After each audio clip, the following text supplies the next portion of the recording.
రామ్మోహన్ రావు గారు అనగానే బాంబులు రామ్మోహన్ రావు గారు అంటారు, ఇంక శ్రీధర్ గారు అనగానే టెక్, ఇద్దరిని కూర్చోపెడుతున్నాం. అసలు సైబర్ క్రైమ్ అనేది ఇప్పటికే చాలామందికి గుండెలకు రైలు పడుతుంది. అంటే ఒక అర్బన్ ఏరియాని కాకుండా రూరల్ విలేజ్ వరకు వెళ్ళిపోతున్నారు. ఇప్పుడు క్రైమ్ రేట్ ఎలా పెరుగుతుంది, వీడి మోడ్ ఆఫ్ ఆపరేట్ ఏ స్థాయిలో మారింది అనే విషయాన్ని మీరు చెప్పాలి. టెక్నాలజీ వైపుకి తీసుకుంటే సైబర్ సెక్యూరిటీ ఎలా మనం తీసుకోవాలి, మన మొబైలే మనకు ఒక వెపన్గా మారుతుంది, మొబైలే మనకు ఒక బాంబుగా తయారవుతుంది, దీన్ని ఎలా మనం కాపాడుకోవాలి, స్మార్ట్ ఫోన్ నుంచి మనం ఎలా మనం సెక్యూరిటీ తీసుకోవాలనే విషయాలు మీరు చెప్పాలి. ఎన్నో టెక్నాలజీస్ వచ్చాయి 19th సెంచరీలో. అన్ని టెక్నాలజీస్ అంత ఫాస్ట్గా ప్రపంచంలో మనుషులకు చేరువ కాలేదు. కానీ internet and computer, mobile phone ఒక్క 2 డికేడ్స్లో మొత్తం క్యాన్వాస్ను మార్చేసింది.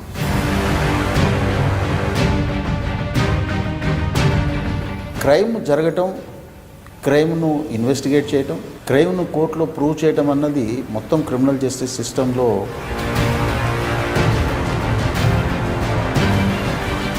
అమ్మాయి బయటికి వెళ్తే ఎక్కడైనా ప్రైవసీ ఉందా లేదా అనే ప్రశ్న ప్రజల్లో గట్టిగా అడుగుతున్నారు.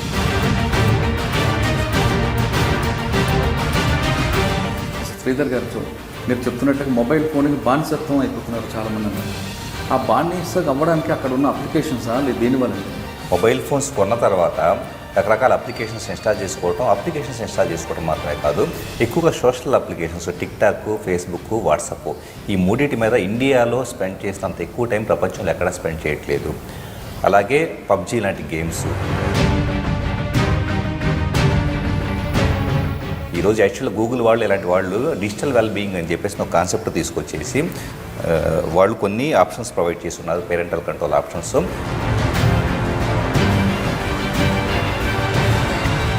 ఇటీవల కాలంలో OLX మోసాలు ఏంటి, OTP చెప్పడం అని, లోన్ ఫ్రాడ్ అని చెప్పి, ఇన్సూరెన్స్ ఫ్రాడ్, చాలా ఫ్రాడ్స్ వస్తాయి. మీకున్న ఎక్స్పీరియన్స్లో లేటెస్ట్ ఫ్రాడ్ ఏంటి? లేటెస్ట్గా ఒక కొత్తగా వస్తున్న క్రైమ్ ఏంటంటే, ఇంతకుముందు అన్నీ కూడా టార్గెటెడ్ అటాక్స్, ఒక వ్యక్తిని మోసం చేయాలని కూడా మోసం చేశారు. ఇప్పుడు అలా కాదు. ఆన్లైన్లో కొన్ని వెబ్సైట్స్ ఉన్నాయి, దాంట్లో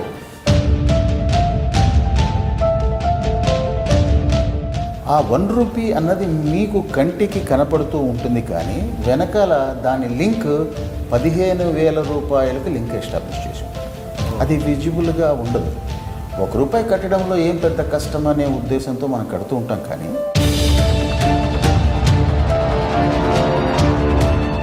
15,000 అప్పటికి డ్రా అయినట్టు మెసేజ్ వస్తుంది కదా. వన్ టైం పాస్వర్డ్ ఎలా వస్తుంది? మీకు స్క్రీన్ పైన కనపడేలాగా వస్తుంది. అందరూ స్మార్ట్ ఫోన్స్ కూడా వాడతారు కాబట్టి. So UPI based applications Google pay కానీ ఫోన్పే కానీ వాడేవాళ్ళు ఖచ్చితంగా మీకు వచ్చే లింకులు నెట్టి పరిస్థితుల్లో క్లిక్ చేయొద్దు. అలాగే ఫిషింగ్ అటాక్స్, ఫిషింగ్ చేయడం అనేది పెద్ద కష్టమైన వ్యవహారం కాదు. బ్యాంకు వెబ్సైట్స్ దగ్గర నుంచి ఫేస్బుక్, జీమెయిల్. సార్ శ్రీధర్ గారు, ఇటీవల కాలంలో విశాఖపట్నం కొన్ని ప్రాంతాల్లో ఎవరో సీఎం గారో లేదంటే కమిషనరో ఫోన్ చేస్తుంటే ఫోన్ రావడం, డబ్బులు కావాలని అడుగుతున్నారు. కానీ కమిషనర్ ఫోన్ చేయరు, సీఎం ఫోన్ చేయరు, పొలిటీషియన్ ఫోన్ చేయరు, కానీ ఆ నెంబర్ అక్కడ డిస్ప్లే అవుతుంటుంది వాళ్ళ నెంబర్. అంటే కాల్ స్పూఫింగ్ అని వస్తారు. దాన్ని ఏ విధంగా చేస్తారు, దాన్ని కంట్రోల్ చేయాలంటే ఏం చేయాలి? ఇక్కడ కాల్ స్పూఫింగ్ అనేది ఒక టెక్నిక్. ఇదేంటంటే ఒక చిన్న మొబైల్ అప్లికేషన్ డౌన్లోడ్ చేసుకుంటే సరిపోతుంది. వాళ్ళు ఫస్ట్ ఆఫ్ ఆల్ కొంత ఒక 5 minutes 10 minutes ఫ్రీ ప్రొవైడ్ చేస్తారు. ఆ తర్వాత మనం $10 $15 పెట్టేసి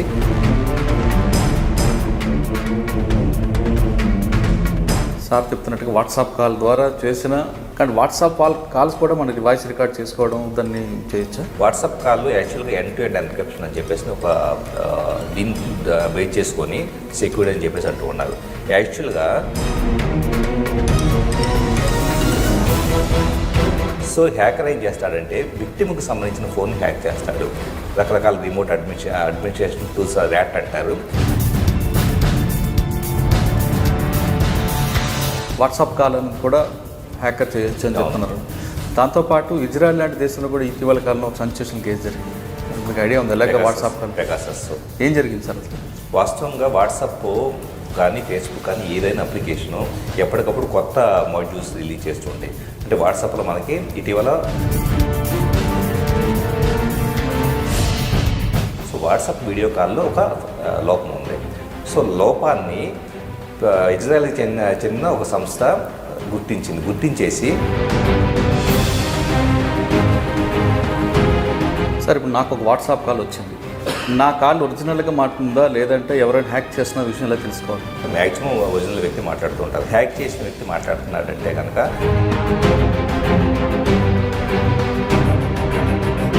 ఎవరైనా టార్గెట్ చేసి హ్యాక్ చేయాలనుకుంటే ఆ టార్గెట్ చేసిన వ్యక్తికి అంత అవగాహన లేదు అంటే మన ఇంట్లోనే మన బట్టలు ఇప్పున్నట్లుగా మన స్నానం చేస్తున్నట్లుగా లేదా బట్టలు మార్చుకుని ఫొటోస్ బయటకు వస్తున్నాయి అనేది అదొక వైరస్ లింక్ దా అని చెప్పారు. అంటే ఆ క్రైమ్ ఇటీవల కాలంలో బాగా పెరుగుతున్నట్లుగా కంప్లైంట్లు వస్తున్నాయి. ఆన్లైన్లో మీ గ్యాడ్జెట్స్ను స్విచ్ ఆన్ చేయడం ద్వారా చిన్న కెమెరాస్, బటన్ కంటే చిన్న చిన్న కెమెరాస్, ఒక స్లైడ్ ఉంటుంది, అది తర్వాత చూపిస్తాను. దాంట్లో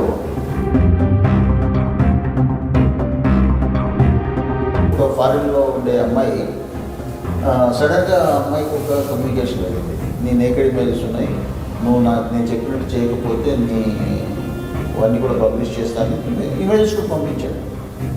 ఆ అమ్మాయికి అర్థం కాలేదు ఎక్కడి నుంచి తీసుకున్నాడు, నాకు ఎటువంటి బాయ్ ఫ్రెండ్ ఏం లేరే అనే ఉద్దేశంతో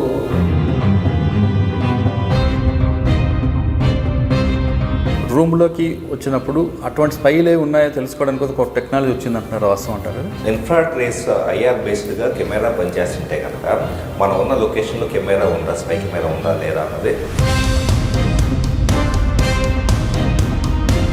కానీ అసలు సీసీ కెమెరాలు కానీ లేదంటే స్పై కెమెరాలు లేకుండా కూడా ఫేస్బుక్లో ఫొటోస్ పెడితే ఆ ఫొటోస్ని కొద్ది క్షణాల్లోనే దాన్ని మ్యానిపులేట్ చేసి పంపిస్తున్నారు.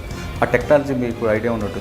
వాస్తవానికి ఈ మధ్యకాలం మెషిన్ లెర్నింగ్ ఆధారంగా మెషిన్ లెర్నింగ్ అనేది బాగా పాపులర్ అవుతుంది. సో దాంట్లో ఒక థింగ్ ఏంటంటే ఇమేజ్ ప్రాసెసింగ్ అనేది ఒక టెక్నాలజీ. ఇమేజ్ ప్రాసెసింగ్ అంటే కొంత డేటా, ఒక 10 ఫోటోల డేటా మనం ఇన్పుట్గా ఇస్తే కనుక కాకుండా ఓఎల్ఎక్స్ మోసాలు ఒకటి, ఓటీపీ ఫ్రాడ్ అంటూ, ఇన్సూరెన్స్ ఫ్రాడ్ అంటూ, ఫేక్ కాల్ సెంటర్స్ అంటూ కూడా వరుసగా ఈ మధ్యకాలంలో cyber crime report 250 fake call centres పైగా నోయిడాలో అరెస్ట్ చేయబడి ఉన్నాయి ఆల్రెడీ. రకరకాల స్టేట్స్ వాళ్ళు వెళ్ళి వాళ్ళని అరెస్ట్ చేసి తీసుకుని వచ్చారు. అయినా కూడా ఇంకా కూడా చూపేయండి ఒకసారి.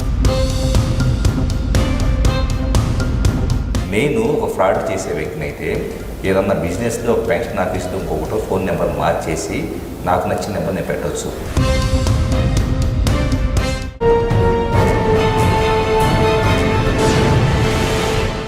Welcome to crime diaries.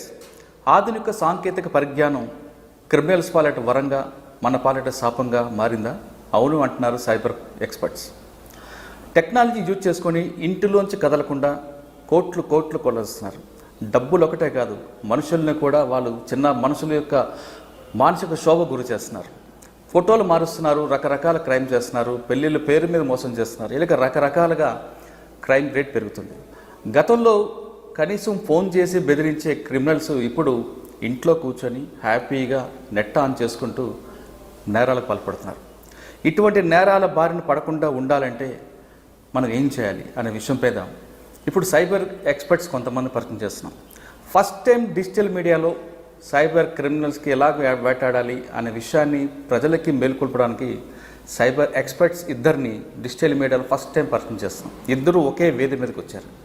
వాళ్ళిద్దరూ, ఒకరి పేరు ఉకలం రామ్మోహన్. ఆయన పేరు చాలామందికి ఇప్పటికే తెలుసు, బాంబుల రామ్మోహన్ గారు అనే పేరు ఉంటుంది. అతను ప్రస్తుతం ఆంధ్రప్రదేశ్లో క్లూస్ అనే గతంలో తెలంగాణ ఉండేవారు, ఇప్పుడు క్రైమ్ స్పాట్స్ ఎస్పీగా ఉన్నారు. అతనితో పాటు సైబర్ సెక్యూరిటీ హెడ్గా ఉన్న నల్లమోతు శ్రీధర్ గారు. సైబర్ సెక్యూరిటీ ఎలా మనం కాపాడుకోవాలి, మన మొబైల్లో ఎలాంటి అప్లికేషన్ డౌన్లోడ్ చేసుకోవాలి, దాన్ని ఎలా యూజ్ చేసుకోవాలి, ఏ మాత్రం ఎమరపాటుకుంటే మన జీవితం చిన్నాభిన్నం ఎలాగవుతుందనే విషయాన్ని నేర్పుతారు. ఇద్దరిని ఒకేసారి ఒకే వేదిక మీద పరిచయం చేస్తున్నాం. వాళ్ళిద్దరిని అడిగి చాలా విషయాలు మాట్లాడుకుందాం. రామ్మోహన్ రావు గారు నమస్కారం అండి. శ్రీధర్ గారు నమస్కారం. సాధారణంగా మీ ఇద్దరు ఒక దగ్గర ఎప్పుడు కలవరు, ఇద్దరు ఒకరొకరు ఉంటారు. కానీ ఫస్ట్ టైం ఒక డిజిటల్ మీడియాలో కాదు, సోషల్ మీడియాలోనే మీ ఇద్దరు ఒకేసారి ఈ విధంగా రావడం మాకు హ్యాపీగా ఉంది. రామ్మోహన్ రావు గారు, మీ గురించి చెప్పాలంటే చాలామందికి ఇప్పటికే మీరు సూపర్ రామ్మోహన్ రావు గారు అనగానే బాంబుల రామ్మోహన్ రావు గారు అంటారు, ఇంక శ్రీధర్ గారు అనగానే టెక్, ఇద్దరిని కూర్చోపెడుతున్నాం. అసలు సైబర్ క్రైమ్ అనేది ఇప్పటికే చాలామందికి గుండెలకు రైలు పడుతుంది. అంటే ఒక అర్బన్ ఏరియాని కాకుండా రూరల్ విలేజ్ వరకు వెళ్ళిపోతున్నారు వాళ్ళు. ఓటీపీ మోసాలతో స్టార్ట్ అయింది. ఇప్పుడు job fraud, loan fraud, Nigerians ఒకవేళ చేసే ఈ ఫ్రాడ్ అంతా కూడా ఇప్పుడు ఇండియన్స్లో ఈ జామ్తారా గ్యాంగ్ అంటూ, రాజస్థాన్లో భరత్పూర్ అంటూ రకరకాల గ్యాంగ్స్ ఫామ్. ఇకపై మనం ఎవరైనా సైబర్ క్రిమినల్స్ బారిన పడుకుండాలంటే ఏం చేయాలి, ఇప్పుడు క్రైమ్ రేట్ ఎలా పెరుగుతుంది, వీడి మోడ్ ఆఫ్ ఆపరేట్ ఏ స్థాయిలో మారింది అనే విషయాలు మీరు చెప్పాలి.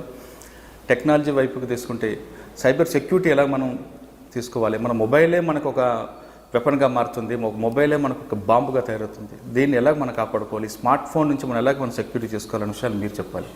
ముందుగా రామ్మోహన్ గారు, ఒకప్పుడు మనం ఇదే దీంట్లో చర్చించుకున్నప్పుడు ఆన్లైన్ ఫ్రాడ్ అంటూ, జాబ్ ఫ్రాడ్ అంటూ, మ్యాట్రిమోనీ అంటూ మాట్లాడుకున్నాం. ఇవన్నీ కూడా కేవలం నైజీరియన్సే చేసేవారంటూ గతంలో మీ ఇంటర్వ్యూలో ఉండేది. ఇప్పుడు నైజీరియన్ కాకుండా మన వాళ్ళే చేస్తున్నారు. ఇప్పుడున్న లేటెస్ట్ టెక్నాలజీ వాడుకోండి ఏ తరహా మోసాలు ఎక్కువ వస్తున్నాయి? ప్రతి టెక్నాలజీ ఏదో ఒక అడ్వాంటేజ్ కోసం తయారు చేసిందే. ప్రజలు దాన్ని తొందరగా అడాప్ట్ చేశారు. ఎన్నో టెక్నాలజీస్ వచ్చాయి 19th సెంచరీలో. అన్ని టెక్నాలజీస్ అంత ఫాస్ట్గా ప్రపంచంలో మనుషులకు చేరువ కాలేదు. కానీ internet and computer, mobile phone ఒక్క 2 decadesలో మొత్తం క్యాన్వాస్ను మార్చేసింది. అందరూ దానికి అతుక్కొని పోయారు. ఇక్కడ ఒక మాట చెప్పాలి, అతుక్కొని పోయారంటే 2 రకాలు కావచ్చు. మాస్టర్గా కూడా అతుక్కొని పోవచ్చు, బానిసగా కూడా అతుక్కొని పోవచ్చు. చాలామంది 2వ రకమే అయి ఉన్నట్టు మనకున్న కంప్లైంట్స్ని బట్టి తెలుస్తోంది. నెంబర్ ఆఫ్ క్రైమ్స్ పెరుగుతున్నదాన్ని బట్టి తెలుస్తోంది. ఏది ఏమైనా సరే క్రైమ్ జరగటం, క్రైమ్ను ఇన్వెస్టిగేట్ చేయటం, క్రైమ్ను కోర్టులో ప్రూవ్ చేయటం అన్నది మొత్తం క్రిమినల్ జస్టిస్ సిస్టంలో భాగమైన కొన్ని ఇన్వెస్టిగేషన్స్ కంటే కూడా ప్రివెన్షన్స్ చాలా ముఖ్యం. నంబర్ ఆఫ్ క్రైమ్స్ను మనం ఎన్నో రకాలుగా తగ్గించవచ్చు. కారణం ఏంటంటే ఈరోజు మేము చూస్తున్న క్రిమినల్స్ వాళ్ళు చేస్తున్న నేరం మనుషుల యొక్క వీక్నెస్ మీద ఆడుకొని, మనుషుల యొక్క చాతకానితనాన్ని వాడుకొని, మనుషుల యొక్క మానసిక దౌర్బల్యాన్ని వాడుకొని వాళ్ళు నేరాలు చేయగలుగుతున్నారే తప్ప ప్రత్యేకించి అతి గొప్ప సాంకేతిక పరిజ్ఞానంతో చేయటం లేదు. అటువంటి ఉన్నాయి, బాగా సాంకేతిక పరిజ్ఞానంతో చేయగలిగినవి చాలా ఉన్నాయి. అవి నార్మల్ పబ్లిక్కి ఎటువంటివి అవసరం లేదు. వాళ్ళకి నార్మల్ పబ్లిక్ని చేసే వాళ్ళందరూ కూడా వాళ్ళ యొక్క మానసిక స్థైర్యాన్ని దెబ్బతీయటము, ఫ్రాడ్ చేసి వాళ్ళ డబ్బులను కొల్లగొట్టడము, బ్లాక్మెయిల్ చేసి వాళ్ళ ద్వారా ధనాన్ని సాధించటము, మోసం చేసి వాళ్ళ ధనాన్ని సాధించటము, ఇవే ఎక్కువ జరుగుతున్నాయి. డబ్బు అన్నది తీసుకుంటే డబ్బు పోయినా పర్వాలేదు అనే చాలా మటుకు వాళ్ళ ఊహల్లో ఉంటుంది విక్టిమ్స్ అందరికీ.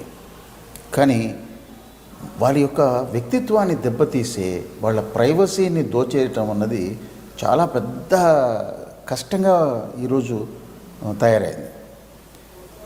ఒక అమ్మాయి బయటికి వెళ్తే ఎక్కడైనా ప్రైవసీ ఉందా లేదా అనే ప్రశ్న ప్రజల్లో గట్టిగా అడుగుతున్నారు. అయితే బయట ఉందా లేదా అని అంటుంటే నేనేం చెప్తున్నానంటే మీ ఇంట్లో కూడా ప్రైవసీ లేదు అని చెప్తున్నాను. ఇది వాళ్ళను ఒక రకమైన గందరగోళానికి గురి చేస్తోంది. ఈ ఇంటర్వ్యూ వాళ్ళను బెదిరించడానికి కాదు, మన విక్టిమ్స్ అవుతున్న అందరూ కూడా ఎక్కడో ఒక చోట వాళ్ళ తప్పిదం వల్ల అవుతున్నారు. వాళ్ళ తప్పిదం కూడా ఎందుకు అవుతోంది, వాళ్లకు దానిపైన అవగాహన లేకపోవడం కానీ, నాకేం జరుగుతుందిలే అని ఒక ఓవర్ కాన్ఫిడెన్స్ కానీ, ఈ రెండింటి వల్ల వాళ్ళు విక్టిమ్స్గా కాబడుతున్నారు. దీన్ని అవాయిడ్ చేయాలంటే ఒకటే మార్గం ఉంది, మాకు సాధ్యమైనంత అవేర్నెస్ క్యాంపెయిన్స్ ఇవ్వాలి. ఎంతమందికి చెప్పగలిగితే అంతమందికి చెప్పాలి. ఇప్పటికే ప్రతి చోట కాలేజెస్కు అక్కడ ఇక్కడ వెళ్ళి మనం లెక్చర్స్ చెప్పడం ద్వారా చాలామందికి ఈ విషయాలు వినిపించినా కూడా రికార్డెడ్గా ఇట్లాంటి ఐ డ్రీమ్స్ వీటి యొక్క ప్రోగ్రామ్స్ ద్వారా రిపీటెడ్గా ఎంతోమందికి ప్రత్యక్షంగానో పరోక్షంగానో రీచ్ అవుతుంది. కాబట్టి ఈ మార్గం బాగుంటుంది అనే ఉద్దేశంతో ఈ విషయాలన్నీ ఇప్పుడు చెప్పడం జరుగుతోంది. ఈ విషయాల్లో చాలామంది ఇవి చెప్తూ ఉంటే నేరం చేయటం ఈజీ కదా అని అనుకోవచ్చు. కొన్ని విషయాలు మేము చెప్పకూడని విషయాలు కూడా కొన్ని విషయాలు చెప్పవలసి వస్తుంది. అన్నీ చెప్పము కానీ కొన్ని విషయాలు చెప్పవలసి వస్తుంది. అవన్నిటిని వాళ్ళు టెంప్ట్ అయిపోయి ఓహో నేరం చేస్తే తప్పించుకోవచ్చు కదా అనుకుంటారు. కానీ ఒకటే కాషన్ ఏంటంటే నేరం చేస్తే దొరకకుండా ఉండరు. ఒక నేరం చేసినవాడు రెండో నేరం చేయకుండా ఉంటాడు, రెండో నేరం చేసినవాడు మూడో చేయకుండా ఉంటాడు. ఇలాగా వాళ్లకు ఎప్పుడైతే వాళ్ళ ఉత్సాహానికి ఇంకా టెక్నాలజీ సపోర్ట్ చేస్తుందో వాళ్ళు ఇదే పెట్టుకుంటారు. దానిలో ఏమవుతుందంటే ఒకసారి నేరం చేస్తే ఇమీడియట్గా పట్టుకోలేకపోయినా మల్టిపుల్ టైమ్స్ నేరం చేస్తే ఖచ్చితంగా పట్టుకోవడం జరుగుతుంది. ఈ ఖచ్చితం అన్న వర్డ్ కొంచెం గట్టిగా చెప్తున్నాను, ఎందుకంటే చాలామంది ఇంజనీర్స్ స్టూడెంట్స్ మిస్చ్యూస్గా అనానిమిటీ ఉందిలే అని చెప్పి చేస్తూ ఉంటారు. వాళ్ళ గురించి ఇది ఉద్దేశించి చెప్పడం జరుగుతుంది. ఖచ్చితమైన పదం. అయితే నేరము ఇందాక మీరు అడిగారు, కొత్త రకం ఏమైనా నేరం జరుగుతున్నాయా? అవును, చాలా జరుగుతున్నాయి. ముఖ్యంగా ఇప్పుడు ఉన్నట్టుండి ఒక మెసేజ్ వస్తుంది. సార్, కొత్త నేరాల గురించి మనం తెలుసుకునే ముందు అసలు శ్రీధర్ గారు మీరు చెప్తున్నట్లుగా మొబైల్ ఫోన్కి బానిసత్వం అయిపోతున్నారు చాలామంది అన్నారు. ఆ బానిసగా అవ్వడానికి అక్కడ ఉన్న అప్లికేషన్సా లేదు దేనివల్ల అండి? ఖచ్చితంగా అప్లికేషన్స్. స్క్రీన్ టైం అనేది ఈ మధ్య బాగా పెరిగిపోయింది. మొబైల్ ఫోన్స్ కొన్న తర్వాత రకరకాల అప్లికేషన్స్ ఇన్స్టాల్ చేసుకోవడం మాత్రమే కాదు, ఎక్కువగా social applications TikTok, Facebook, WhatsApp ఈ మూడింటి మీద ఇండియాలో స్పెండ్ చేసినంత ఎక్కువ టైం ప్రపంచంలో ఎక్కడా స్పెండ్ చేయట్లేదు. అలాగే పబ్జీ లాంటి గేమ్స్, చాలామంది పిల్లల్లో రకరకాల గేమ్స్ ఇన్స్టాల్ చేసుకుని అదే పనిగా చేస్తున్నారు. సో స్క్రీన్ టైం వలన కూడా చాలా ప్రాబ్లం ఫేస్ చేస్తూ ఉన్నారు. అటు సైకలాజికల్గా యాంగ్జైటీ లెవెల్స్ పెరగడం కావచ్చు, స్ట్రెస్ లెవెల్స్ పెరగడం కావచ్చు, అలాగే ఫిజికల్గా వచ్చేటప్పటికి స్పాండిలైటిస్ నుంచి బ్యాక్ పెయిన్ దగ్గర నుంచి ఐసైట్ దాకా ఎంతో ప్రాబ్లమ్స్ ఫేస్ చేస్తున్నారు. ఖచ్చితంగా దీన్ని మనం కంట్రోల్ చేయడానికి ఈరోజు యాక్చువల్గా గూగుల్ వాళ్ళు ఇలాంటి వాళ్ళు డిజిటల్ వెల్ బీయింగ్ అని చెప్పేసి ఒక కాన్సెప్ట్ తీసుకొచ్చేసి వాళ్ళు కొన్ని ఆప్షన్స్ ప్రొవైడ్ చేస్తున్నారు, పేరెంటల్ కంట్రోల్ ఆప్షన్స్. వాటితో పాటు మనం ఇంటర్నెట్లో వెతికితే కనుక పేరెంటల్ కంట్రోల్ అప్లికేషన్స్ కూడా చాలా దొరుకుతాయి. ఇప్పుడు ఉదాహరణకి మన డిజిటల్లో వెల్ బీయింగ్ అనేది Android 10 ఆపరేటింగ్ సిస్టమ్తో పాటు వస్తూ ఉంది. సో ఇంకో 6 to 7 monthsలో మనకి ఇది అందరికి అందుబాటులోకి వస్తుంది. సో దీంట్లో ఏంటంటే అప్లికేషన్ టైమర్స్ అని చెప్పేసి అని ఒక ఆప్షన్. ఇదేం చేస్తుంది, మనం ఒక ప్రతి అప్లికేషన్కి సంబంధించేసి సో ఇక్కడ మనకి డిజిటల్ వెల్బీయింగ్ అని గూగుల్ వాళ్ళు ఒక కొత్త సర్వీస్ తీసుకొస్తున్నారు. దీంట్లో ఏంటంటే ఎప్పటికప్పుడు ఈ క్షణం ఎప్పటివరకు మనం ఈరోజు ఫేస్బుక్ మీద ఎంత స్పెండ్ చేస్తున్నాం మొత్తం స్టాటిస్టిక్స్ చూపిస్తుంది. వాటితో పాటుగా అప్లికేషన్ టైమర్స్ అని చెప్పేసి ప్రతి అప్లికేషన్కి కొంత టైం మనం సెట్ చేసుకోవచ్చు. ఉదాహరణకు ఒక అప్లికేషన్ ఎంత టైం స్పెండ్ చేయాలంటే దీంట్లో లిమిట్ చేసుకోవచ్చు. ఇది మొత్తం మన ఫోన్లో ఇన్స్టాల్ అయిన అప్లికేషన్స్ లిస్ట్ ఇస్తుంది. ఒక్కొక్క దాన్ని సెలెక్ట్ చేసేసుకొని, ఫర్ ఎగ్జాంపుల్ ఫేస్బుక్ని సెలెక్ట్ చేసేసుకుంటే డైలీ ఎంత టైం అనేది మనం వాడాలి, వీక్లీ ఎంత టైం వాడాలి, రిస్ట్రిక్షన్స్ అనేది మనం పెట్టుకోవచ్చు. వీటి ద్వారా పేరెంటల్ కంట్రోల్, అంటే పిల్లలు మా మాట వింటలేదు, వాళ్ళు ఎట్లా పడితే అట్లా వాడుతున్నారు అని చెప్పేసిన దానికి మనంగా కంట్రోల్ చేసుకోవడానికి ఇవి సెట్ చేసి పెట్టారనుకోండి పేరెంట్, ఆటోమేటిక్గా వాళ్ళు ఓపెన్ చేయడానికి ట్రై చేసినా కానీ అది ఓపెన్ కాదు. సో ఇలాంటి సెట్టింగ్స్ మనకి చాలా అందుబాటులోకి వస్తుంటే వాటిని మనం యూజ్ చేసుకోవచ్చు. సార్ చెప్తున్నట్లుగా పిల్లల వరకు అప్లికేషన్స్ మనం కంట్రోల్ చేయడానికి చెప్తున్నారు. ఇంకా మీరు అన్నట్లుగా కొత్త తరహా క్రైమ్ స్టార్ట్ అయింది. అంటే ఎప్పుడూ దాదాపు ఒక 5 సంవత్సరాల క్రితం వరకు ఆన్లైన్ ఫ్రాడ్ అంటూ, నైజీరియన్స్ ఫ్రాడ్ అంటూ రకరకాల పేర్లతో స్టార్ట్ అయింది. ఇప్పుడు అది చాలా తీవ్ర స్థాయికి వచ్చింది. ఇటీవల కాలంలో OLX మోసాలు అంటూ, OTP చెప్పడం అని, లోన్ ఫ్రాడ్ అంటూ, ఇన్సూరెన్స్ ఫ్రాడ్ అంటూ చాలా ఫ్రాడ్స్ వస్తాయి. మీకున్న ఎక్స్పీరియన్స్లో లేటెస్ట్ ఫ్రాడ్ ఏంటి? లేటెస్ట్గా ఒక కొత్తగా వస్తున్న క్రైమ్ ఏంటంటే, ఇంతకుముందు అన్నీ కూడా టార్గెటెడ్ అటాక్స్, ఒక వ్యక్తిని మోసం చేయాలనుకుని మోసం చేసేవాళ్ళు. ఇప్పుడు అలా కాదు. ఆన్లైన్లో కొన్ని వెబ్సైట్స్ ఉన్నాయి, దాంట్లో వాళ్ళు మీకు కాల్ చేస్తారు, ఏదో నంబర్కు కాల్ చేస్తుంటారు. చేసినప్పుడు వాళ్ళు ఏదో తీస్తారు, కాల్ తీసినప్పుడు మీకు ఏదో ఒక అట్రాక్షన్, లాటరీ అనో, జాబ్ అనో, శారీ హాఫ్ రేట్కే వస్తుందనో ఏదో ఒకటి చేసి మీరు జస్ట్ మెంబర్ కాండి, మీరేం పే చేయకండి, జస్ట్ మెంబర్ కాండి, ₹1 కడితే ఈ దీంట్లో మెంబర్ అవుతారు. ఎప్పుడు చీప్ మెటీరియల్, కాస్ట్లీ మెటీరియల్ చీప్గా వస్తాయో అవి మీకు ఇంటిమేట్ చేస్తామని అంటారు. జనరల్గా ప్రతి ఒక్కరికి కొనేటప్పుడు ఆఫర్ ఉందా లేదా అని అడిగే తత్వం మనందరికీ ఉంటుంది. సో దీంట్లో ఆఫర్లు ఉన్నవన్నీ మీకు మేము ప్రత్యేకంగా ఇంటిమేట్ చేస్తాము, మీరు ₹1 తోటి జాయిన్ కావచ్చు చెప్తారు. చెప్పి వాళ్లకు ఆ టెంప్లెట్ పంపిస్తారు. వీళ్ళు ₹1 దగ్గర పే ₹1 అనేది కొడతారు. కొట్టిన తర్వాత వాళ్లకు వన్ టైం పాస్వర్డ్ వస్తుంది. వాళ్ళు ఏదైతే బ్యాంక్ అకౌంట్స్ గురించి చెప్పారో ఆ వన్ టైం పాస్వర్డ్ను దానిలో టైప్ చేస్తారు. ₹1 బదులు 15,000 వెళ్ళిపోతుంది. అదేలేండి. ఆ ₹1 అన్నది మీకు కంటికి కనపడుతూ ఉంటుంది, కానీ వెనకాల దాని లింక్ ₹15,000కి లింక్ ఎస్టాబ్లిష్ చేసి ఉంటారు. అది విజిబుల్గా ఉండదు. ₹1 కట్టడంలో ఏం పెద్ద కష్టం అనే ఉద్దేశంతో మనం కడుతూ ఉంటాం, కానీ ₹1 అంటే మరీ చిన్న డినామినేషన్. అంత చిన్న డినామినేషన్ కూడా మనం భయపడాలా? దానికి ఆ వెబ్సైటుకు గుర్తు పైన లాక్ గుర్తు ఉంటుంది, HTTPS అని ఉంటుంది, అన్నీ ఉంటాయి. కానీ ఆ లింక్ క్లిక్ చేసిన వెంటనే HTTP అనే వేరే సైట్కి వెళ్ళిపోయి అక్కడి నుంచి పేమెంట్ స్టార్ట్ అవుతుంది. అక్కడ 2 రకాలు జరుగుతాయి. ఒకటి 15,000 పోవడమే కాకుండా మీరు బ్యాంక్ ఇన్స్ట్రుమెంట్ ఏమేమి రాశారో, క్రెడిట్ కార్డు కావచ్చు, డెబిట్ కార్డు కావచ్చు, ఆన్లైన్ అకౌంట్ కావచ్చు, మీ వ్యాలెట్ కావచ్చు, వాటన్ని డీటెయిల్స్ కూడా వాళ్ళకి వెళ్ళిపోతాయి.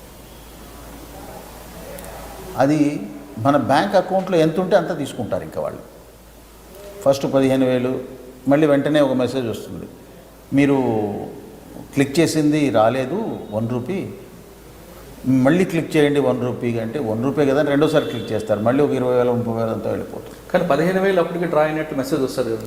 మెసేజ్ను వీళ్ళకు రానికుండా వీళ్ళను మాటల్లో పెడతారు. ఫోన్లోనే కంటిన్యూస్గా ఉంటారు వాళ్ళు. వీళ్ళు ఫోన్లో మాట్లాడుతున్నంతసేపు వాళ్ళకి ఏం రాదు కదా, వాళ్ళు చూడరు కదా. పైగా ఫోన్లో మీరు వన్ టైం పాస్వర్డ్ వస్తే మొత్తము చదివి వన్ టైం పాస్వర్డ్ ఎవరు తీయరు. వన్ టైం పాస్వర్డ్ ఎలా వస్తుంది? మీకు స్క్రీన్ పైన కనపడేలాగా వస్తుంది. అందరూ స్మార్ట్ ఫోన్స్ కూడా వాడతారు కాబట్టి స్క్రీన్ పైన వస్తుంది వన్ టైం పాస్వర్డ్. దాని కిందంతా రాసి ఉంటుంది ఏమని, ఇది 15,000 కోసము వెళ్తోంది అని రాసి ఉంటుంది. అది చూడరు.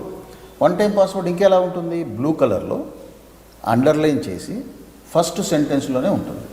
అప్పుడేమనుకుంటారు వాళ్ళు, ఓహో నా వన్ టైం పాస్వర్డ్ స్క్రీన్ పై నుంచి ఇట్లే చూసి మాట్లాడుతూ ఇట్లా పెట్టుకొని మాట్లాడుతూ అట్లా చూసి చెప్పేస్తారు. పూర్తిగా చదివేది వీడు లైన్లోనే ఉంటాడు. ఏం రాలేదండి మీది వన్ టైం పాస్వర్డ్ నుంచి, మళ్ళీ ఒకసారి కొట్టండి అంటే మళ్ళీ ఇంకొక వన్ టైం పాస్వర్డ్ వస్తుంది, మళ్ళీ చూసి చెప్తాడు. పోతూనే ఉంటుంది. ఇట్లాంటివి చాలా కేసులు వస్తున్నాయి.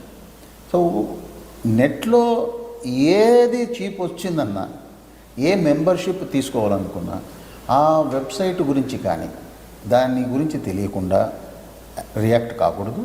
ప్లస్ వన్ టైం పాస్వర్డ్ మీరు ఎప్పుడూ ఎవరికి షేర్ చేయకూడదు అనేది చెప్తాము. ఒకవేళ నిజంగా షేర్ చేయవలసిన అవసరమే వచ్చినా పూర్తిగా చదవండి. స్క్రీన్ పైన ఉంది కదా అని చెప్పేసి అట్లా చూసి చెప్పేస్తే అట్లా చూసి మీరు మోసపోతారు. కాబట్టి వన్ టైం పాస్వర్డ్ షేర్ చేయకండి.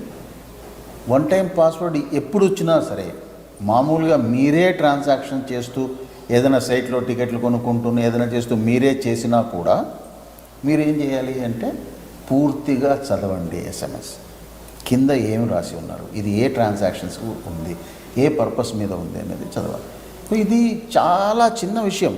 ఇక్కడ నేను ఇప్పుడు ఈ ఇంటర్వ్యూకు రావడానికి కారణం ఏంటంటే, ఇది నేను అవేర్నెస్ ఇవ్వడం జరిగితే మోసపోయింది 10 మంది అయినా ఇంకా ఫ్యూచర్లో వేరే వాళ్ళన్నా మోసపోకుండా ఉంటారు. ఇది చాలా చిన్న విషయం.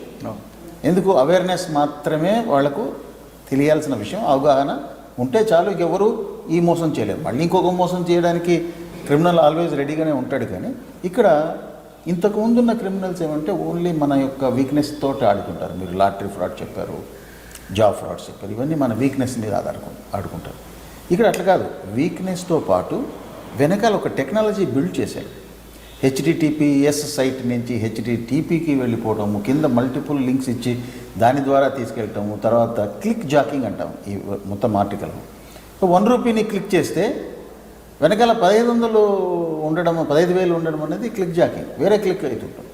ఇట్లాంటివన్నీ చాలా ఎక్కువ నేరాలు జరుగుతున్నాయి ఈ మధ్యకాలం. సార్ చెప్తున్నట్లుగా ఆ MO నుండి బయటపడాలంటే అంటే మన మొబైల్లో ఏం చేయమంటారు? వాస్తవంగా డబ్బుల పరంగా చూస్తే ఫైనాన్షియల్ ఫ్రాడ్స్లో ఈ మధ్యకాలంలో సార్ చెప్పినట్లు లింకులు వచ్చేసి ఇలా ఓటీపీలు అడగడం ఇలాంటివి కొన్ని జరుగుతూ ఉన్నాయి. వాటితో పాటు యూపీఐ బేస్డ్గా గూగుల్ పే కానీ ఇలాంటివి ఈ మధ్య ఎక్కువగా వాడుతూ ఉన్నారు. వీటిలో చాలా ఎక్కువగా ఈ మధ్య వెలుగులోకి వస్తుంది. గూగుల్ పేలో మనకి సెండో పే అని చెప్పేసి 2 ఆప్షన్స్ అవైలబుల్ అవుతూ ఉంటాయి. సో ఇక్కడ మనం చూస్తే కనుక చిన్న నేను డెమో చూపించబోతున్నాను. ఇక్కడ పే రిక్వెస్ట్ అని 2 ఆప్షన్స్ ఒక కాంటాక్ట్ని సెలెక్ట్ చేసుకున్నప్పుడు వచ్చినాయి. సో దీంట్లో పే అంటే నేను అవతల వ్యక్తికి పే చేస్తున్నాను. పే కాకుండా ఫ్రాడ్ చేసే వ్యక్తి, నేను ఫ్రాడ్ చేసే వ్యక్తిని అనుకుంటే కనుక నేనేం చేస్తానంటే అతని నెంబర్ తెలుసు కాబట్టి అతని నెంబర్కి రిక్వెస్ట్ అనే ఆప్షన్ సెలెక్ట్ చేస్తాను. సెలెక్ట్ చేసినప్పుడు ఈ స్క్రీన్ వస్తుంది. వచ్చినప్పుడు నేను ఒక 5,000 రూపీస్ అమౌంట్ టైప్ చేసేసి సెండ్ కొట్టేసేస్తాను. సెండ్ కొట్టేసిన తర్వాత ఈ వ్యక్తికి నేను కాల్ చేసి మీ అమౌంట్ నా అకౌంట్లోకి వచ్చినాయి, అది ఎలా వచ్చినాయి బ్యాంక్ ఫ్రాడ్ వలన, బ్యాంకు ఏదో ప్రాబ్లం వలన, సో నేను వాటిని మీకు రిఫండ్ చేయాలనుకుంటున్నాను, మీకు ఒక లింక్ వచ్చి ఉంటుంది చూడండి, మీకు నోటిఫికేషన్ వస్తుంది చూడండి, దాన్ని యాక్సెప్ట్ చేయండి అంటాం. ఆటోమేటిక్గా ఇతను 5,000 రూపాయలు నాకు వెనక్కి ఇవ్వడానికి అతను వస్తున్నాయన్న ఆలోచనతో నాకు వెనక అతని అకౌంట్ నుంచి నాకు వచ్చేసేస్తాయి. సో ఇలాంటి ఫ్రాడ్స్ ఎక్కువ జరుగుతున్నాయి. So UPI based applications Google pay కానీ ఫోన్పే కానీ వాడేవాళ్ళు ఖచ్చితంగా మీకు వచ్చే లింకులు నెట్టి పరిస్థితుల్లో క్లిక్ చేయొద్దు. అలాగే ఫిషింగ్ అటాక్స్, యాక్చువల్గా ఇక్కడ నేను ఫిషింగ్ చేయడం అనేది పెద్ద కష్టమైన వ్యవహారం కాదు. బ్యాంకు వెబ్సైట్స్ దగ్గర నుంచి ఫేస్బుక్, జీమెయిల్, అలాగే ట్విట్టర్, మీ అకౌంట్ ఏదైనా కానీ క్షణాల్లో ఫిషింగ్ చేయొచ్చు, చాలా ఈజీగా ఫిషింగ్ చేయొచ్చు. ఇది ఒక చిన్న స్క్రిప్ట్ అనేది నేను మొబైల్ ఫోన్లో, కంప్యూటర్ కూడా ఉండాల్సిన పని లేదు, మొబైల్ ఫోన్లో రన్ చేస్తే కనుక ఇది ఒక లింక్ జనరేట్ చేస్తుంది. ఆ లింక్ నేను ఎవరికన్నా పంపిస్తే వాళ్ళకి ఆటోమేటిక్గా నిజమైన ఫేస్బుక్ పేజీ లాగా, నిజమైన state bank of India page లాగా లేదా హెచ్డిఎఫ్సి లాగా ఓపెన్ అయ్యేసి వాళ్ళు అక్కడ ఎంటర్ చేసే యూజర్ నేమ్ పాస్వర్డ్స్ ఇక్కడ నాకు స్క్రీన్ మీద కనపడతాయి. నేను వైర్లెస్గా ఉన్నాను, నేను ఆ వ్యక్తి ప్లేస్లో లేను. సో నేను ఎక్కడి నుంచో ఒక లింక్ పంపిస్తే కనుక ప్రపంచంలో ఉన్నవాళ్ళు నేను నా వెబ్సైట్లో ఇంకో చోట పెడతాను, లేదా చాలామంది ఫోన్ నెంబర్స్ సేకరించేసి వాళ్ళందరికీ పంపిస్తాను. పంపించినప్పుడు వాళ్ళ లింక్ను క్లిక్ చేసేసి వాళ్ళు ఎంటర్ చేసి internet banking user name passwords everything ఎక్కడ నాకు స్క్రీన్ మీదకి వచ్చేసి డిస్ప్లే అవుతాయి. ఆటోమేటిక్గా నేను లాగిన్ అయిపోయేసి ఒక ట్రాన్సాక్షన్ ఇనిషియేట్ చేసి సార్ చెప్పినట్లుగా ఓటీపీ కావాలి కదా, కాల్ చేసేసి ఇలా బ్యాంక్ నుంచి కాల్ చేస్తాం, సో మీ ఓటీపీ కావాలని చెప్పేసి ఓటీపీ తెలుసుకొని డబ్బులు ట్రాన్స్ఫర్ చేసుకోవడం జరుగుతుంది. సో అన్ని మనకు అనుమానాస్పదంగా ఉండే లింకులకు దూరంగా ఉండటం అనేది చాలా అవసరం. అంటే రెమెడీ ఏంటంటే దీనికి అవేర్నెస్. ఎప్పుడూ కూడా చిన్న దానికి పెద్దదానికి ఆశపడద్దు. ఎవరైనా డబ్బులు రిటర్న్ చేస్తానంటే ఎందుకు రిటర్న్ చేస్తానంటున్నారు, ఆలోచించారు. చాలా మటుకు ఈ మధ్యకాలంలో ఇన్సూరెన్స్ నుంచి కూడా రిటర్న్ వస్తుంది, ఇన్కమ్ ట్యాక్స్ నుంచి రిటర్న్ వస్తుందని కూడా వస్తూ ఉంటాయి. వాటిని దేనికి మీరు ఆశపడకండి. నిజమైతే ఫిజికల్గా మీకు దగ్గర ఉన్న ఇన్కమ్ ట్యాక్స్ డిపార్ట్మెంటు ఏదో ఒక డిపార్ట్మెంట్ నుంచి మీకు రావాలని అనుకున్నప్పుడు అక్కడికి వెళ్ళి మీరు ఎంక్వైరీ చేసుకోవడం బెటర్. కానీ మనకున్న సౌలభ్యం ఏమిటి అంటే మొబైల్ ఫోన్లో అన్నీ వెతుకుతాం కాబట్టి పోతాం. ఇందాక మీకు ఒకటి చెప్పాను నేను, ఏది ₹1 కొడితే 15,000 పోయిందని. అలా కాకుండా టెక్నాలజీలోనే కొత్త నేరం ఏం జరుగుతుందంటే, ఒక షర్ట్ కొనుక్కోవాలి ఒక బిజినెస్ సైట్ నుంచి, దానికి మన బ్యాంక్ డీటెయిల్స్ అన్నీ పెడతాం, పెట్టి కొనుక్కుంటాం. ఆ కొనుక్కోవడంలో షర్ట్ ఎవరికైతే ఆర్డర్ ఇస్తామో ఆ కంపెనీ వాడు 2,000 అని ఇక్కడ రాసి ఉంటుంది, కానీ ఇతను పే చేసేది ₹2. ఇతను ₹2 పే చేసి 2,000 రూపాయలు వాళ్లకు వచ్చినట్టుగా అనిపించి వాళ్ళ ₹2,000 షర్టును డెలివరీ కూడా తీసుకోగలడు. అట్లాంటి నేరాలు ఈ మధ్య బిజినెస్, అంటే ఇక్కడ విక్టిమ్స్ ఎవరు, షాప్. అంతకుముందు విక్టిమ్స్ ఇండివిజువల్స్. ఇప్పుడు కంపెనీ ఆన్లైన్ బిజినెస్ కంపెనీస్ను కూడా పంపించిన అమౌంట్కు ఇవ్వవలసిన అమౌంట్కు పెద్ద గ్యాప్ పెట్టి మోసం చేస్తున్నారు.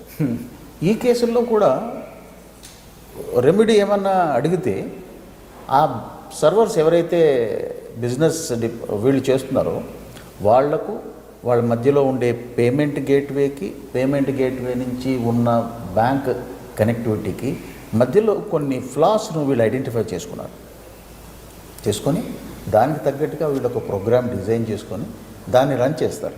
రన్ చేస్తే 2,000 పే చేసినట్టు ఉంటుంది, వీడు ₹2 పే చేసినట్టు.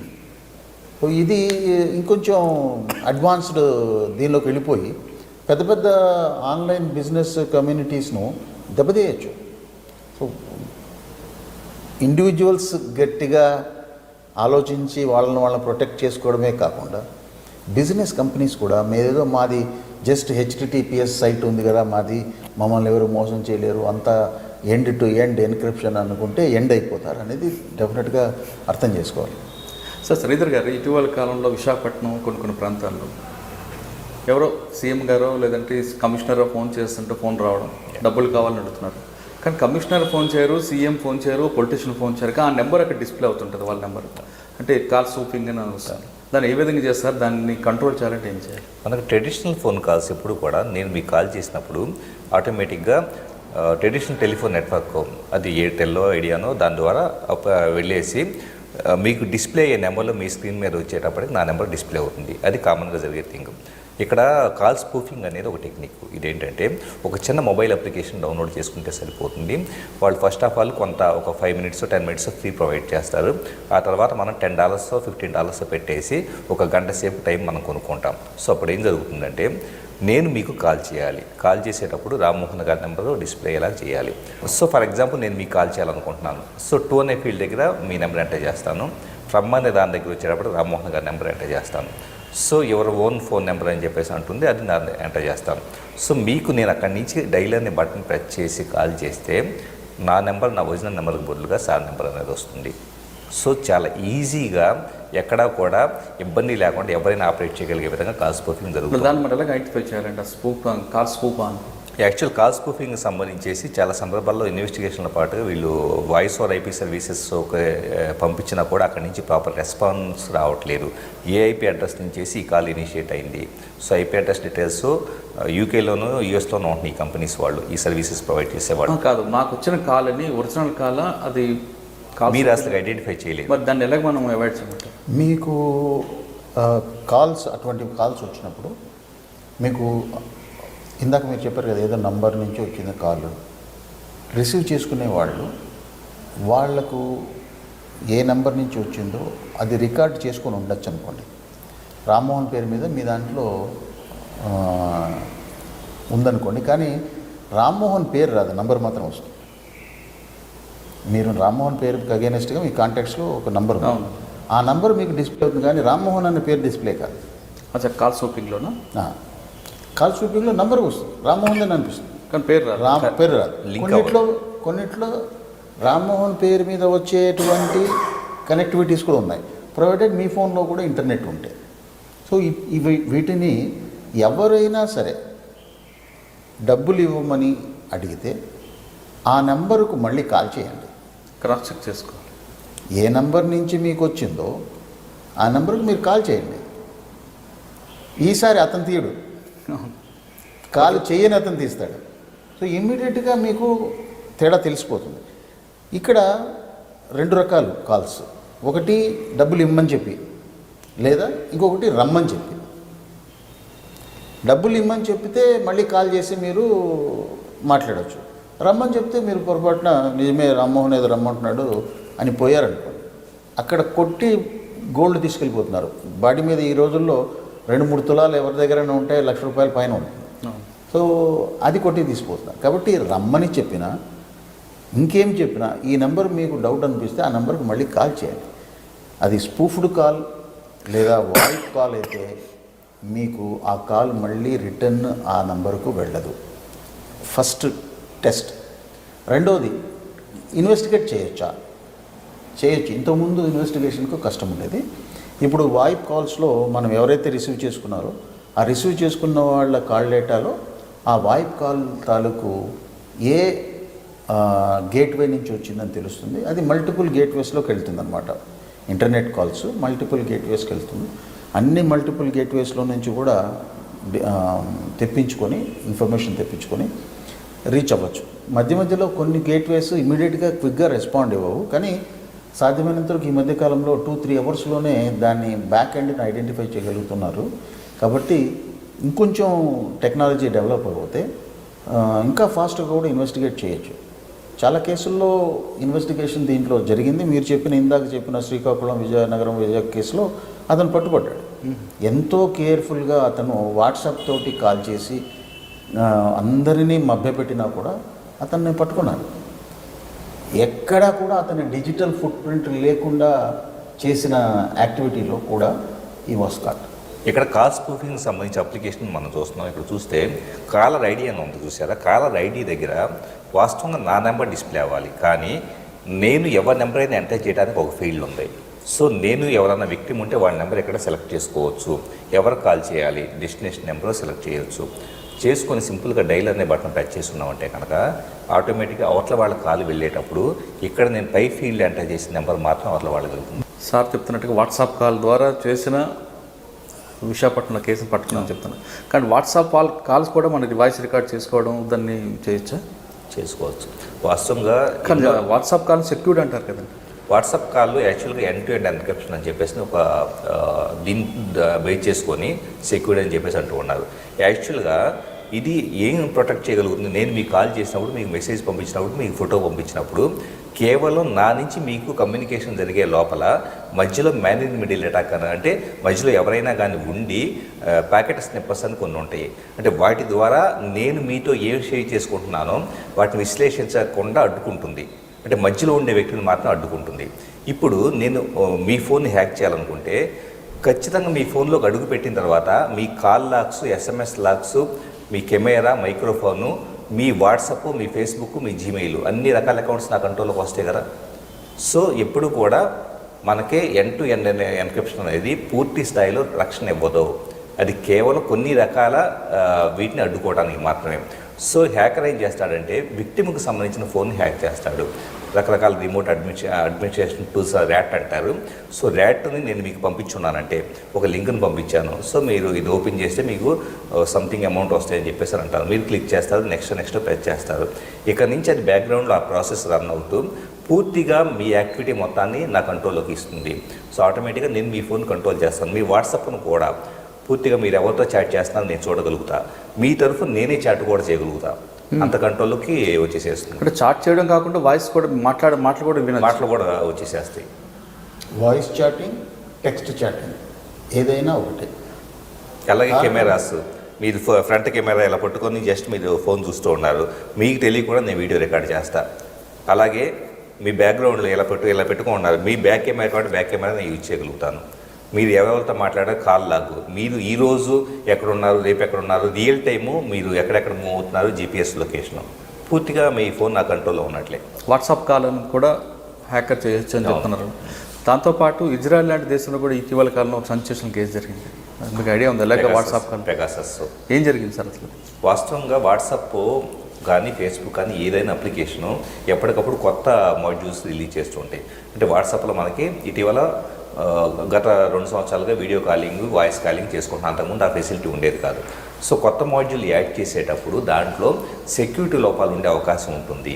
ఎప్పుడైనా ఏవి టెక్నికల్ ప్రోడక్ట్ అయినా కూడా ఖచ్చితంగా అది పూర్తి స్థాయి పర్ఫెక్ట్గా ఉండదు. సో అలాంటప్పుడు వాళ్ళు దీన్ని ఏం చేస్తారంటే బేటా వెర్షన్లోకి రిలీజ్ చేసి ఏదైనా లోపాలు ఉంటే కనుక కొంతమంది యూజర్స్, ఇప్పుడు నేను వాట్సాప్ బేటా వాడుతూ ఉంటాను, నేను కూడా టెస్టర్గా ఉన్నాను. సో నాకేదైనా లోపం బయటకు వస్తే కనుక నేను వాళ్ళకి రిపోర్ట్ చేస్తాను. ఈ బేటా టెస్టర్స్ నుంచి ఫీడ్బ్యాక్ ప్రాపర్గా రాలేదనుకోండి, వాళ్ళు అంతా బాగానే ఉందనుకోండి, దాని ఫైనల్ వెర్షన్ రిలీజ్ చేస్తారు. వాట్సాప్ సరిగ్గా అది చేసింది. సో వాట్సాప్ వీడియో కాల్లో ఒక లోపం ఉంది. సో లోపాన్ని ఇజ్రాయెల్కి చెందిన ఒక సంస్థ గుర్తించేసి ఎథికల్గా అయితే కనుక వాళ్ళు వాట్సాప్ సంస్థకు మీ అప్లికేషన్ ఈ లోపం ఉందని చెప్పేసి చెప్పాలి. చెప్పినప్పుడు ఆటోమేటిక్ కరెక్ట్ చేసుకుంటారు. కానీ వాళ్ళు అలా చెప్పకుండా దాన్ని బేస్ చేసుకొని ఒక స్పైవేర్, పెగాసస్ అని చెప్పేసి ఒక స్పైవేర్ అనేది రిలీజ్ చేస్తున్నారు. సో అదేం చేస్తుంది, అది నేను రిలీజ్ చేయడంతో పాటు దాన్ని చాలామందికి అమ్మటం మొదలుపెట్టారు. సో దాన్ని నేను కొన్నాను అనుకోండి, నేను హ్యాకర్నో లేకపోతే ఇంకో ప్రభుత్వంలో పనిచేస్తాను ఈరోజు అనుకోండి, నేను దాన్ని కొంటే ఇక నేను ఎవరైనా అవతల వాళ్ళ ఫోన్ నాకు కంట్రోల్లోకి రావాలంటే సింపుల్గా వాళ్ళకు ఒక వీడియో కాల్ చేస్తే చాలు. వాళ్ళ నెంబర్ నా దగ్గర సేవ్ అవ్వాల్సిన లేదు, అలాగే నా నెంబర్ మీ దగ్గర సేవ్ అవ్వాల్సిన పని లేదు. ఆటోమేటిక్గా మీ నెంబర్ ఒక్కటి నాకు తెలిస్తే చాలు, నేను మీకు కాల్ చేస్తే పూర్తిగా మీరు కాల్ లిఫ్ట్ చేయకపోయినా కూడా మీ వాట్సాప్ హిస్టరీ, ఎవరితో చాట్ చేస్తున్నారు, ప్లస్ వాట్సాప్లో ఎవరితో మాట్లాడుతూ ఉన్నారు, పూర్తిగా కేవలం వాట్సాపే కాదు లైన్, అలాగే రకరకాల మెసేజింగ్ సర్వీసెస్ ఉంటాయి కదా, అవి కూడా మన కంట్రోల్కి వచ్చేసేస్తూ ఉంటాయి. సార్ ఇప్పుడు నాకు ఒక వాట్సాప్ కాల్ వచ్చింది, నా కాల్ ఒరిజినల్గా మాట్లాడుతుందా లేదంటే ఎవరైనా హ్యాక్ చేస్తున్న విషయం ఎలా తెలుసుకోవాలి? యాక్చువల్గా మీరు ఒరిజినల్ వ్యక్తే మాట్లాడుతూ ఉంటారు. మీకు ఎవరు కాల్ వచ్చినప్పుడు మ్యాక్సిమం ఒరిజినల్ వ్యక్తి మాట్లాడుతూ ఉంటారు. హ్యాక్ చేసిన వ్యక్తి మాట్లాడుతున్నాడంటే కనుక మీరు ఆ టోన్ను బట్టి మీకు అర్థమైపోతుంది. సో ఒరిజినల్ వ్యక్తి మాట్లాడుతున్నాడా లేదన్నది మీకు మీరుగా తెలుసుకునే అవకాశం అయితే లేదు. కేవలం ఆ వాయిస్ని బేస్ చేసేసుకొని, ఆ వాయిస్ని కూడా మీరు ఏదన్నా లేటెస్ట్ ఆల్గారిథమ్స్ వస్తుండే మెషిన్ లెర్నింగ్ ఆధారంగా ఇప్పుడు మీ వాయిస్ నా వాయిస్ విశ్లేషిస్తే, కొంత ఇన్పుట్గా ఇస్తే కనుక అది మనం మాట్లాడే పిచ్ మొత్తాన్ని, అలాగే దాని మొత్తాన్ని వేవ్ ఫామ్స్ మొత్తం అనలైజ్ చేసేసి ఇక్కడి నుంచి ఏదన్నా కొంత టెక్స్ట్ ఇస్తే కనుక రోబోటిక్ వాయిస్ తయారు చేయాలి. అంటే మన వాయిసే ఆటోమేటిక్ క్రియేట్ చేసే టెక్నాలజీ కూడా ఉంది. కరెక్ట్. ఇప్పుడు దానికి రెమెడీ ఏముందంటారు? దానికైతే రెమెడీ అలాంటివి లేదు. ఈ టెక్నాలజీస్ వచ్చినప్పుడు ఇంకా రియల్ టైం ఇప్పుడు రెమెడీ ఒకటే, మీకు వచ్చిన కాల్స్ అన్నీ నమ్మకండి. ఇప్పుడు నా క్లోజ్ ఫ్రెండ్ ఫోన్ చేశారు, ఫోన్ లిఫ్ట్ చేస్తా, అది హ్యాక్ అయిందన్న విషయం నాకు ఎలా తెలుస్తుందండి? మీ ఇద్దరి మధ్యలో కమ్యూనికేషన్ హ్యాక్ అయిందన్న విషయం మీ ఇద్దరికీ తెలియదు. ఎందుకంటే మీ మొబైల్ ఫోన్ను ఆయన మొబైల్ ఫోన్ను హ్యాక్ చేయొచ్చు. వాట్సాప్ అన్నది ఎండ్ టు ఎండ్ ఎన్క్రిప్షన్ అని అందరికీ తెలుసు, అందరు దాన్ని నమ్ముతారు. కాబట్టి ధైర్యంగా దానిలో ఇష్టం వచ్చిన సీక్రెట్స్ కానీ ప్రైవసీ కానీ సంబంధించినవి చాలా చేసుకుంటూ ఉంటారు. వీడియో కాల్ కానీ ఆడియో కాల్ కానీ చేసుకోవాలి. ఈ ఫోన్ కానీ ఇవి రెండు సెక్యూర్గా ఉన్నాయని ఎలా నమ్ముతారు? ఇప్పుడు రెండు ఫోన్ల మధ్యలో కమ్యూనికేషన్ సెక్యూర్డ్. ఈ ఫోన్ సెక్యూర్ కాదు, ఈ ఫోన్ సెక్యూర్ కాదు. అప్పుడు లేదా ఈ ఫోన్ చాలా సెక్యూర్డ్ రాము ఉంది, ఈ ఫోన్ మీరు సెక్యూర్ చేయలేదు, దీంట్లో అయినా నా ఆడియో నా వీడియో దీనిలో కూడా రికార్డ్ అయిపోతుంది. సో ఇండిపెండెంట్గా ఇండివిజువల్గా ప్రతి ఫోనును వాళ్ళు సెట్టింగ్స్లో గమనించుకోవాలి. తర్వాత శ్రీధర్ గారు చూపిస్తారు ప్రతి ఫోన్లో సెట్టింగ్స్లో ఎలా వెళ్ళాలి, బ్రౌజర్ సెట్టింగ్స్కి ఎలా వెళ్ళాలి, ఫోన్ సెట్టింగ్స్ ఎలా వెళ్ళాలి, ఇండివిజువల్గా అప్లికేషన్ సెట్టింగ్స్కి ఎలా వెళ్ళి ప్రతి దాన్ని మనము డిసేబుల్ చేసుకోవాలి.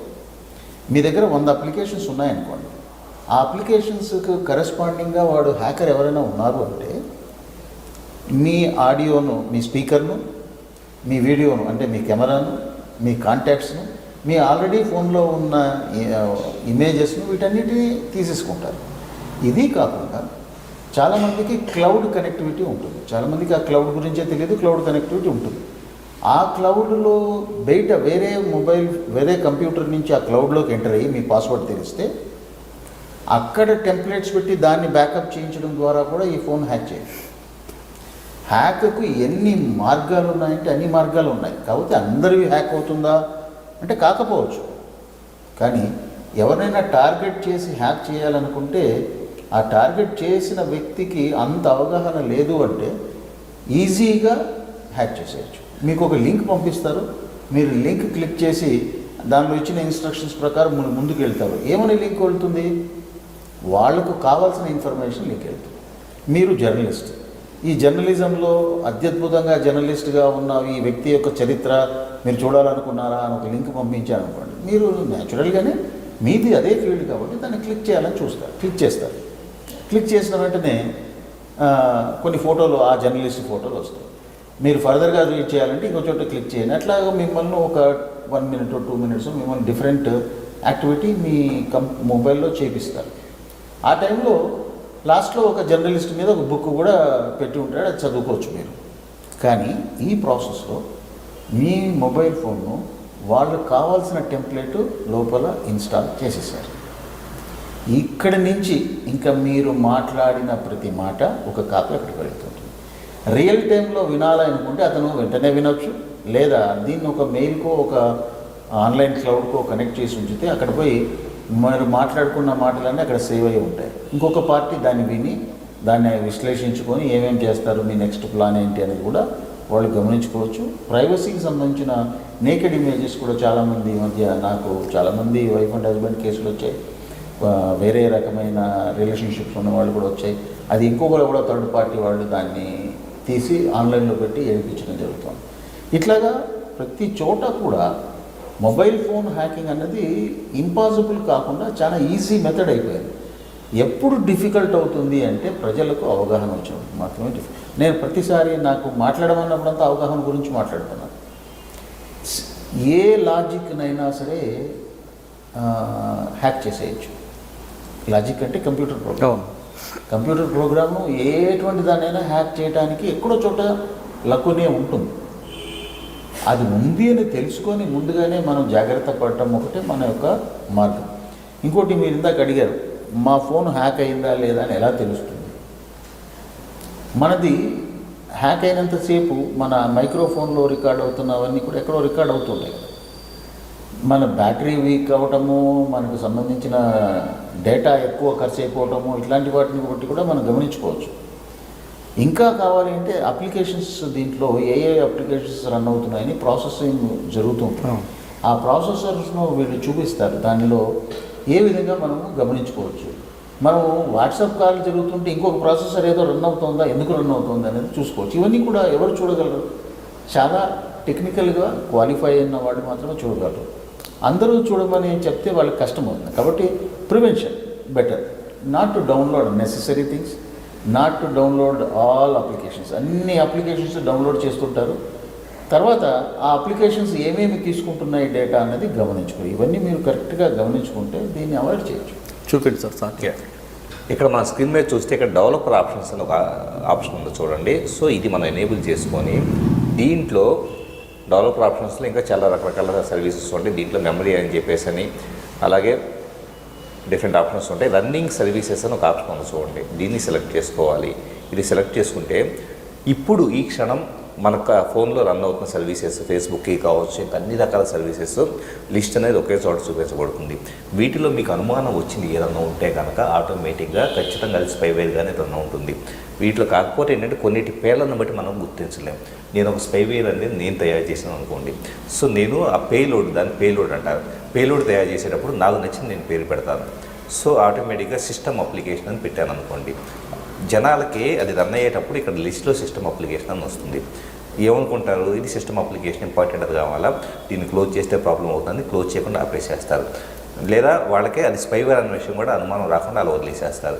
వాళ్ళ యాక్టివిటీ మొత్తం నేను మానిటర్ చేస్తూనే ఉంటాను, వాళ్ళు ఇప్పుడు దాన్ని అలాగే వదిలేసేస్తుంటారు. కాబట్టి ఏంటంటే దీన్ని కూడా చాలా ఈజీగా మేనేజ్ చేయొచ్చు. పేరుని మనకు నచ్చిన విధంగా పెట్టడం ద్వారా, అవతల వాళ్ళకి డౌట్ రాకుండా పెట్టడం ద్వారా మేనేజ్ చేసే అవకాశం ఉంటుంది.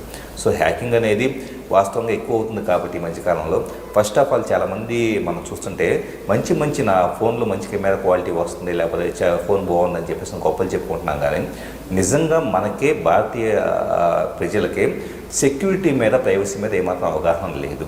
సో ఏవి పడితే ఫస్ట్ ఆఫ్ ఆల్ ఇదంతా ఎక్కువ సోషల్ ఇంజనీరింగ్ ద్వారా జరుగుతుంది. అంటే సార్ చెప్పినట్లుగా ఒక లింక్ను పంపిస్తే ఆ లింక్ను క్లిక్ చేసేసి ఆ లింక్ కూడా మనకే ₹1,00,000 ఐఫోన్, ₹10,000 ఫోన్ వస్తుందంటే కనుక కొనే టైపు, లేకపోతే మీ అకౌంట్లో డబ్బులు పడతాయంటే కనుక క్లిక్ చేసే టైపు, ఇలాగ ఎన్నో రకాల మన బలహీనతలను ఆసరాగా చేసుకొని ఎక్స్ప్లాయిట్ చేయడానికి ట్రై చేస్తున్నారు. కాబట్టి ఇలాంటివి ఎక్కువ జరుగుతున్నాయి. కాబట్టి యూజర్ కూడా ఇలాంటి బలహీనతలు పడిపోకుండా ఉంటే చాలు. అంతకన్నా పెద్దగా మనం సెక్యూరిటీ గురించి తెలుసుకోవాల్సిన అవసరం లేదు. ఇంకొకటి ఏంటంటే ఎప్పటికప్పుడు జరుగుతున్న థింగ్స్, వస్తున్న క్రైమ్స్ మనకి న్యూస్ పేపర్స్లో, టీవీ ఛానల్స్లోనూ మనకి ఇలాగా ఐటీఎంలో కానీ ఇలాగ మనం చేస్తున్నాం. కాబట్టి వీటి ద్వారా ఏం జరుగుతున్నాయి, ఈ మన దాకా వస్తే కనుక ఎలాగ అలర్ట్గా ఉండాలి అన్న అవగాహన పెంచుకుంటే బెటర్గా ఉంటుంది. సార్ ఇంకా కొత్త తరహా క్రైమ్ వచ్చిందని చెప్తున్నారు. ఇప్పుడు అదే దీంట్లోనే వైరస్, మనం ఇవన్నీ ఏదైతే స్పైవేర్ లోపలికి మన సిస్టంలోకి వచ్చి చూస్తుంది అని అనుకున్నాము, ఆ స్పైవేర్ ఈ మధ్య ఫైల్ లాగా రావట్లేదు, ఫైల్ లెస్ స్పైవేర్గా వస్తుంది. ఫైల్ లాగా వస్తే ఇందాక మనం చూపించిన ప్రాసెసర్స్లో ఏమేమి సర్వీసెస్ రన్ అవుతున్నాయి గమనించుకొని చూసుకోవచ్చు. కానీ ఇది జస్ట్ ర్యామ్లో ఉండి ఫైల్ పేరే ఉండకుండా, ఫైల్ ఫామ్లో ఉండకుండా ఒక కోడ్ లాగా వచ్చి మొత్తం డేటాను తస్కరించి వెళ్ళిపోతాం. ఇది ఇంకా డేంజరస్గా జరుగుతుంది. ఇది టార్గెటెడ్ అటాక్స్ చేస్తారు. అంటే లెటర్సే ఒక మంచి మిలియనీర్ ఉన్నారు, వాళ్ళకి బ్యాంక్లో చాలా కోట్ల రూపాయలు ఉంది, అటువంటి వాళ్ళ ఫోన్లకు చేస్తారు. నా ఫోన్కో నీ ఫోన్ చేస్తే 50,000 కోసం అంత పెద్ద దీన్ని చేయలేదు. కాబట్టి target attacks, random attacks, cheap attacks పక్కన పెడితే ఫైల్లెస్ అటాక్స్ అన్నీ కూడా బ్యాంకింగ్ సర్వర్స్ కోసము, పేమెంట్ గేట్వేస్ కోసము, ఎవరికైనా మంచి క్వాలిటీ రిచ్ పర్సన్స్ కోసము, లేదా ఓన్లీ కమ్యూనికేషన్ వినాలి, డబ్బులు కాదు సంబంధం, ఓన్లీ కమ్యూనికేషన్ వినాలి, పొలిటికల్ స్ట్రాటజీస్, ప్లానింగ్స్, ఇట్లాంటి వాటి కోసం వాళ్ళు ఫైల్లెస్ వైరస్ పంపించి వాళ్ళ యొక్క డేటా విని తర్వాత దాన్ని బ్లాక్మెయిల్ చేయడానికి వాడుకుంటున్నారు. సరే, ఇన్వెస్టిగేషన్ విషయం తీసుకుంటే ఏ కేసు అయినా ఎక్కడో చోట ఖచ్చితంగా దొరుకుతారు. ఎందుకంటే వాళ్ళు బ్లాక్మెయిల్ చేసేటప్పుడు వాళ్ళకు కావాల్సిన పర్పస్ సర్వ్ చేయడానికి బ్లాక్మెయిల్ చేయటము, డబ్బులకు బ్లాక్మెయిల్ చేయటము, మళ్ళీ దాని బ్యాంక్ అకౌంట్స్ ఎన్నో రకాలైన క్లూస్ మనకు ఇస్తూ ఉంటారు. ప్రతి చోట వాడు వీలైనంత వరకు ఆ క్లూ మనకు అందకుండా చేసినా కూడా ఎక్కడో ఒక చోట చిన్న తప్పు చేయకపోరు, వాళ్ళు దొరకకపోరు. కాకపోతే ఎంత కేర్ఫుల్గా మనము మన మొబైల్ ఫోన్ కానీ కంప్యూటర్ కానీ మొబైల్ టెక్నాలజీ కానీ, మొబైల్ ఫోన్ వేరు, మొబైల్ టెక్నాలజీ GSM టెక్నాలజీ లాంటిది, ప్రతి చోట ఎక్కడో చోట ఫ్లా ఉంటుంది. ఆ ఫ్లాను మనం ప్యాక్ చేసుకుంటూ ఉంటాం. సార్, గతంలో మీరు చెప్పినట్లుగా మన ఇంట్లోని మన బట్టలు ఇప్పున్నట్లుగా మన స్నానం చేస్తున్నట్లుగా లేదా బట్టలు మార్చుకున్న ఫొటోస్ బయటకు వస్తున్నాయనేది అదొక వైరస్ లింక్ ద్వారా అని చెప్పారు. అది ఇంతకుముందు ఒకసారి మనం డిస్కస్ చేసాం. అంటే ఆ క్రైమ్ ఇటీవల కాలంలో బాగా పెరుగుతున్నట్లుగా కంప్లైంట్లు వస్తున్నాయండి. దాన్ని అది అంటే అప్పుడు ఒక మెథడ్లో అడాప్ట్ చేస్తే ఇప్పుడు పరిపరి విధాలుగా తెస్తున్నారు. కారణం ఏంటంటే, ఒకటి ఆన్లైన్లో మీ గ్యాడ్జెట్స్ను స్విచ్ ఆన్ చేయడం ద్వారా తీసుకోవటం, రెండోది ఫిజికల్గా రీచ్ అయ్యి తర్వాత ఆన్లైన్లో యాక్టివిటీ చేయటం. Cyber to physical, physical to cyber. Physical to cyber ఎలా ఉంటుందంటే, చిన్న కెమెరాస్, బటన్ కంటే చిన్న చిన్న కెమెరాస్, ఒక స్లైడ్ ఉంది, అది తర్వాత చూపిస్తాను. దాంట్లో అసలు మీరు గుర్తించలేనంత చిన్న camera, pin cameras, typing cameras, తర్వాత ఈ ప్లగ్ పెడితే ప్లగ్ పైన కెమెరా, ఇవన్నీ కూడా వైడ్ యాంగిల్లో రూమ్లో ఉండేదంతా సేకరించి 8-9 అవర్స్ డేటాను వాళ్ళు అవి తీసుకోగలరు. సో రూములో అంతా అది మన యొక్క ప్రైవసీ పోతుంది. ఇవి టాయిలెట్స్లో, తర్వాత డ్రెస్ చేంజింగ్ రూమ్స్లో, లేడీస్ హాస్టల్ అయినా కానీ ఎవరో ఒక లేడీని ట్రాప్ చేసి ఆమె ద్వారా లోపల పెట్టించడము, ఇంకెవరైనా లోపలికి వెళ్ళినప్పుడు వాళ్ళ ద్వారా పెట్టించడం ద్వారా చేసి ప్రైవసీ తీసుకుంటున్నారు. ఈ మధ్య ఒక కేసులో, అంటే విక్టిమ్స్ గురించి మనం చెప్పకూడదు కాబట్టి, ఒక ఫారిన్లో ఉండే అమ్మాయి సడన్గా అమ్మాయికి ఒక కమ్యూనికేషన్ జరిగింది. నీ నేకెడ్ ఇమేజెస్ ఉన్నాయి, నువ్వు నేను చెప్పినట్టు చేయకపోతే నీ అవన్నీ కూడా పబ్లిష్ చేస్తాను, ఇమేజెస్ కూడా పంపించాడు. ఆమెకి అర్థం కాలేదు ఎక్కడి నుంచి తీసుకున్నాడు, నాకు ఎటువంటి బాయ్ ఫ్రెండ్ ఏమి లేరే అనే ఉద్దేశంతో ఆమె మెల్లగా మన ఉమెన్ ప్రొటెక్షన్ సెల్లో ఉండే లేడీ ఆఫీసర్ను ఫోన్ చేసి కాంటాక్ట్ చేసి వాళ్ళ ద్వారా ఇన్ఫర్మేషన్ షేర్ చేసింది. ఇట్లా చేస్తున్నారు. అవంతా కూడా VoIP కాల్స్ ఆ విధంగా వెళుతున్నాయి. ఇన్స్టాగ్రామ్ ఇట్లా కొత్త కొత్త నేమ్స్ తోటి. Somehow we could identify. ఎవరు వాళ్ళ ఇంటి పక్కనే ఉండే ఒక అతను ఆమె ఇంటి టాయిలెట్లో ఒక స్పై కెమెరా పెట్టి ఆమె స్నానం చేస్తున్నప్పుడు తీసినవి ఈ విజువల్స్ అన్నమాట. ఆయన ఎప్పుడు ఇంటికి వచ్చాడో, ఎప్పుడు పెట్టాడో ఎవరికి తెలుస్తుంది? ఎవరు చిన్న కెమెరాను అట్లా ఫిక్స్ చేసిపోతే ఎవరు చూస్తారు? సో మనకు తెలిసిన వాళ్ళు కదా అని చెప్పి ఇంట్లోకి రప్పిస్తే వాళ్ళని కూడా మనం ప్రతి ఒక్కరిని అనుమానించలేం కదా, అవమానించలేము వాళ్ళని అనుమానించి. కాబట్టి ఒకటే ఏంటంటే, రూమ్లో ఏమేమి ఉన్నాయి అనేది ప్రతిసారి గమనించుకోవాల్సిన ప్రాబ్లం వచ్చింది. ఇప్పుడు లేడీస్కు అంత త్వరగా ప్రైవసీని మనం సెక్యూర్ చేసి పరిస్థితి ఉంది. వాళ్ళ ఓన్గా కొంతవరకు చేసుకోవాలి. కొంతమంది అడుగుతుంటారు, నాకు తెలియకుండా జరిగిపోతుంటుంది కదా. రూమ్ ఇల్యూమినేటెడ్గా లేకుండా డార్క్గా ఉంటే సాధ్యమైనంత వరకు మన ఇమేజెస్ బయటికి పోవు. ఎందుకంటే అవి నైట్ విజన్ కెమెరాస్ కూడా ఉన్నాయి, కానీ అవి కొంచెం పెద్దగా ఉంటాయి. స్పై కొంచెం కష్టం. సో ఇట్లా విధంగా ఆలోచించుకొని వాటిని ప్రివెంట్ చేసుకుంటూ ఉండాలి. సార్, మీరు చెప్తున్న కెమెరాలని స్పైలు అని చాలాసార్లు చెప్తుంటే గుండు పిన్ సైజ్ అనే కెమెరాలు కానీ ఉన్నా రూమ్లోకి వచ్చినప్పుడు అటువంటి స్పైలే ఉన్నాయో తెలుసుకోవడానికి ఒక టెక్నాలజీ వచ్చిందంటున్నారు, వాస్తవం అంటారు? బగ్ డిటెక్షన్ అని చెప్పేసి చిన్న ఇవి ఉంటాయి. అలాగే మొబైల్ అప్లికేషన్స్ కూడా కొన్ని అందుబాటులో ఉంటాయి. ఇవి ఏంటంటే ఇన్ఫ్రారెడ్ రేస్ IR బేస్డ్గా కెమెరా పనిచేస్తుంటే కనుక మనం ఉన్న లొకేషన్లో కెమెరా ఉందా, స్పై కెమెరా ఉందా లేదా అన్నది కొద్దిగా క్లోజ్గా మానిటర్ చేయాలంటే మనం ప్రతి గోడకి లేకపోతే మనకు అనుమానం వచ్చిన దగ్గర తీసుకువెళితే, నీరెస్ట్గా తీసుకువెళ్తే కనుక ఖచ్చితంగా స్క్రీన్ మీద ఒక క్రాస్ ఫైర్ చూపిస్తుంది. అంటే ఇక్కడ బగ్ ఉందని చెప్పేసి. IR ఒకటి మాత్రమే. కొన్ని IR అన్నది నైట్ విజన్. ఓకే, డే టైంకు అది అవసరం లేదు. ఇప్పుడు మీ ఫోన్ IR కాదు, ఇది బగ్గా డిటెక్ట్ చేయలేదు. ఇదే కెమెరాను ఫిక్స్ చేస్తే ఇది ఇట్స్ నాట్ ఎ బగ్. తెలుసు బగ్ డిటెక్టర్కు ఇవి తెలియవు. బగ్ డిటెక్టర్కు తెలిసేవి ఐఆర్ బేస్డ్. అందుకనే నేను ఐఆర్ బేస్డ్ బగ్ కూడా అవసరం లేదు. నీ ఐ ఖచ్చితంగా రూమ్ను డార్క్ చేస్తే ఆ ఐఆర్ కెమెరా ఏమవుతుందంటే కెమెరా మనల్ని చూస్తూ ఉన్నట్టుగా దాని కింద కొన్ని లైట్స్ వస్తాయి, ఎల్ఈడి లైట్స్, అవి రెడ్గా గ్లో అవుతాయి. మన సీసీటీవీ కెమెరాలు కెమెరా. కాబట్టి నైట్ విజన్ స్పైయింగ్ కెమెరాస్ అయితే మన ఐకే తెలిసిపోతుంది, బగ్ డిటెక్టర్ వరకు కాకుండా మన ఐకే తెలిసిపోతుంది. డే టైం అయితే అది అవసరం లేదు. డే టైంకు ఐఆర్ బేస్డ్ కెమెరాస్ పెట్టారు. నార్మల్ కెమెరాస్, పెన్ కెమెరాస్, మీరు స్టింగ్ ఆపరేషన్స్లో పెట్టుకొని పోతున్న పెన్ కెమెరాస్ అని. సార్ ఆ కెమెరాను కూడా ఐడెంటిఫై చేయడానికి టెక్నాలజీ ఉందా? లేదు. ఈ ఫోన్ను ఐడెంటిఫై చేయగలం ఆ కెమెరాను? చేయలేం కదా. ఇదే కెమెరా అక్కడ ఉంది, ఎలా చేస్తారు? ఓకే సార్ చెప్తున్నారు ఇప్పుడు కెమెరాలను ఐడెంటిఫై చేయలేమంటున్నారు. ఫొటోస్ని కూడా మనం చెప్తున్నట్లు చిన్న చిన్న కెమెరాల ద్వారా పట్టుకుంటున్నాను. కానీ అసలు సీసీ కెమెరాలు కానీ లేదంటే స్పై కెమెరాలు లేకుండా కూడా ఫేస్బుక్లో ఫొటోస్ పెడితే ఆ ఫొటోస్ని కొద్ది క్షణాల్లోనే దాన్ని మ్యానిపులేట్ చేసి పంపిస్తున్నారు. ఆ టెక్నాలజీ మీకు ఐడియా ఉండొచ్చు. వాస్తవానికి ఈ మధ్యకాలం మెషిన్ లెర్నింగ్ ఆధారంగా మెషిన్ లెర్నింగ్ అనేది బాగా పాపులర్ అవుతుంది ఈ మధ్య. సో దాంట్లో ఒక థింగ్ ఏంటంటే ఇమేజ్ ప్రాసెసింగ్ అనేది ఒక టెక్నాలజీ. ఇమేజ్ ప్రాసెసింగ్ అంటే కొంత డేటా, ఒక 10 ఫోటోల డేటా మనం ఇన్పుట్గా ఇస్తే కనుక విశ్లేషించి ఆ డేటా మొత్తాన్ని ఒక మనిషి స్కిన్ టోన్ ఏంటి, కలర్ టెక్చర్ ఏంటి, ఎవ్రీథింగ్ అది ఒక అప్లికేషన్ అనలైజ్ చేసి ఆ వ్యక్తిని యాజ్ ఇట్ ఈజ్గా క్షణాల్లో న్యూడ్గా చేస్తుంది. ఒకప్పుడు మార్ఫింగ్ అనే పదం మనం ఎప్పటి నుంచో పెట్టినా కానీ దాంట్లో మార్ఫింగ్లో ఫోటోషాప్ వాడేసి 1 గంట 2 గంటలు 3 గంటలు కష్టపడేసి చాలా రియలిస్టిక్గా తీసుకోవడానికి ఇబ్బంది పడేవాడు. కానీ ఇప్పుడు ఈ టెక్నాలజీస్లో ఇంకొకటి అప్పట్లో మార్పింగ్ అంటే తల ఒకటే బాడీ వేరే ఉంటుంది. సో ఆటోమేటిక్గా ఈ మార్ఫ్డ్ ఇమేజ్ అన్నది ఈజీగా అర్థమైపోతుంది. ఆ బాడీ ప్రపోర్షన్స్, డైమెన్షన్స్ వీటిని బేస్ చేసుకోండి. కానీ ఇక్కడ ఒక మనిషి, ఒక మహిళ కావచ్చు, ఎవరైనా ఒక ఇమేజ్ ఇన్పుట్గా ఇస్తే క్షణాల్లో వితిన్ 1 or 2 minutes లోపల అది అనలైజ్ చేసేసి ఆ మనిషి ఏంటి, స్కిన్ టోన్ ఎవ్రీథింగ్ అనలైజ్ చేసేసి ఎక్కడైతే డ్రెస్ ఉంటుందో దాని డ్రెస్ చేసేసి న్యూడ్గా తయారు చేసేస్తుంది.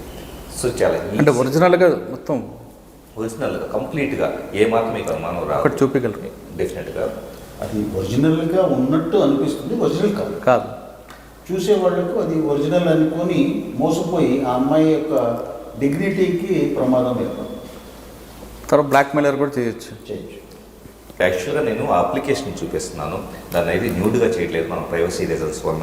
సో ఈ అప్లికేషన్లో ఒక ఫోటోని ఇక్కడ నేను ఎలాగైతే సెలెక్ట్ చేశానో అలాగా ఫోటోని సెలెక్ట్ చేస్తే సరిపోతుంది. జస్ట్ నేను చేయాల్సిన నేను ఎలాంటి ఫోటోషాప్ కానీ ఏమి నాకు అవసరం లేదు. సింపుల్గా ఈ అప్లికేషన్లో ఒక ఫోటో ఉంటే ట్రాన్స్ఫార్మ్ అనే బటన్ ప్రెస్ చేసేస్తే కనుక అది క్షణాల్లో జస్ట్ ఇలా తిరిగేసి 1 or 2 minutes లోపల అది న్యూడ్ అయిపోతుంది.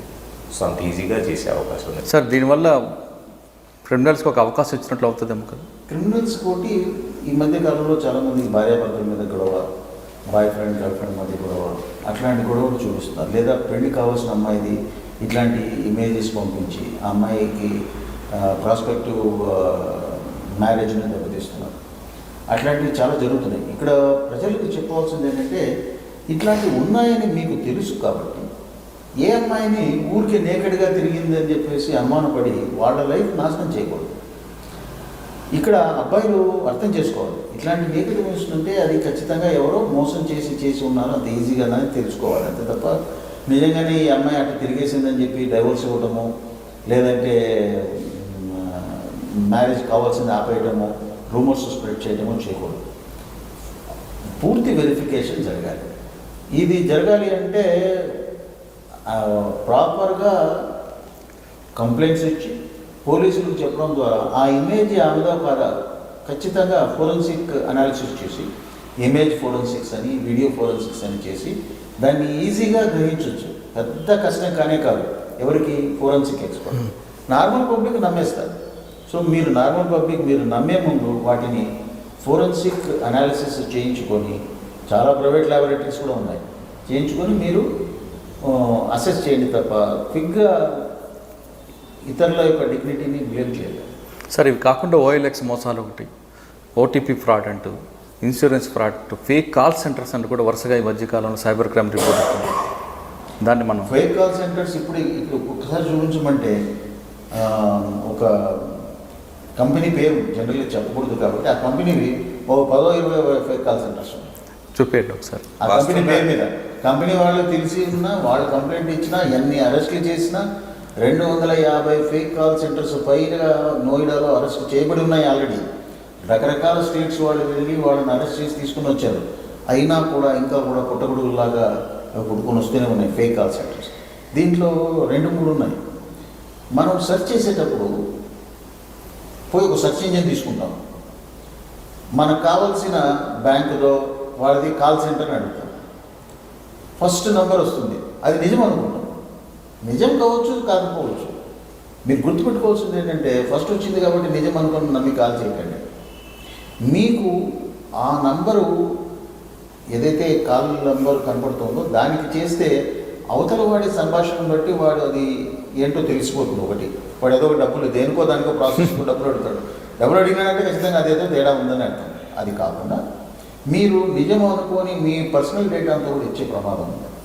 కాబట్టి మీరు ఒకవేళ బ్యాంక్కి సంబంధించిన ఆన్లైన్లో నంబర్ వెతికేలా ఉంటే అక్కడ వెతకదండి, బ్యాంక్ వెబ్సైట్స్ కూడా వెతకండి. లేదా మీ కార్డు వెనకాలే నంబర్ ఉంటుంది, టోల్ ఫ్రీ నెంబర్ ఉంటుంది. టోల్ ఫ్రీ నెంబర్, దానికి కాల్ చేయాలి.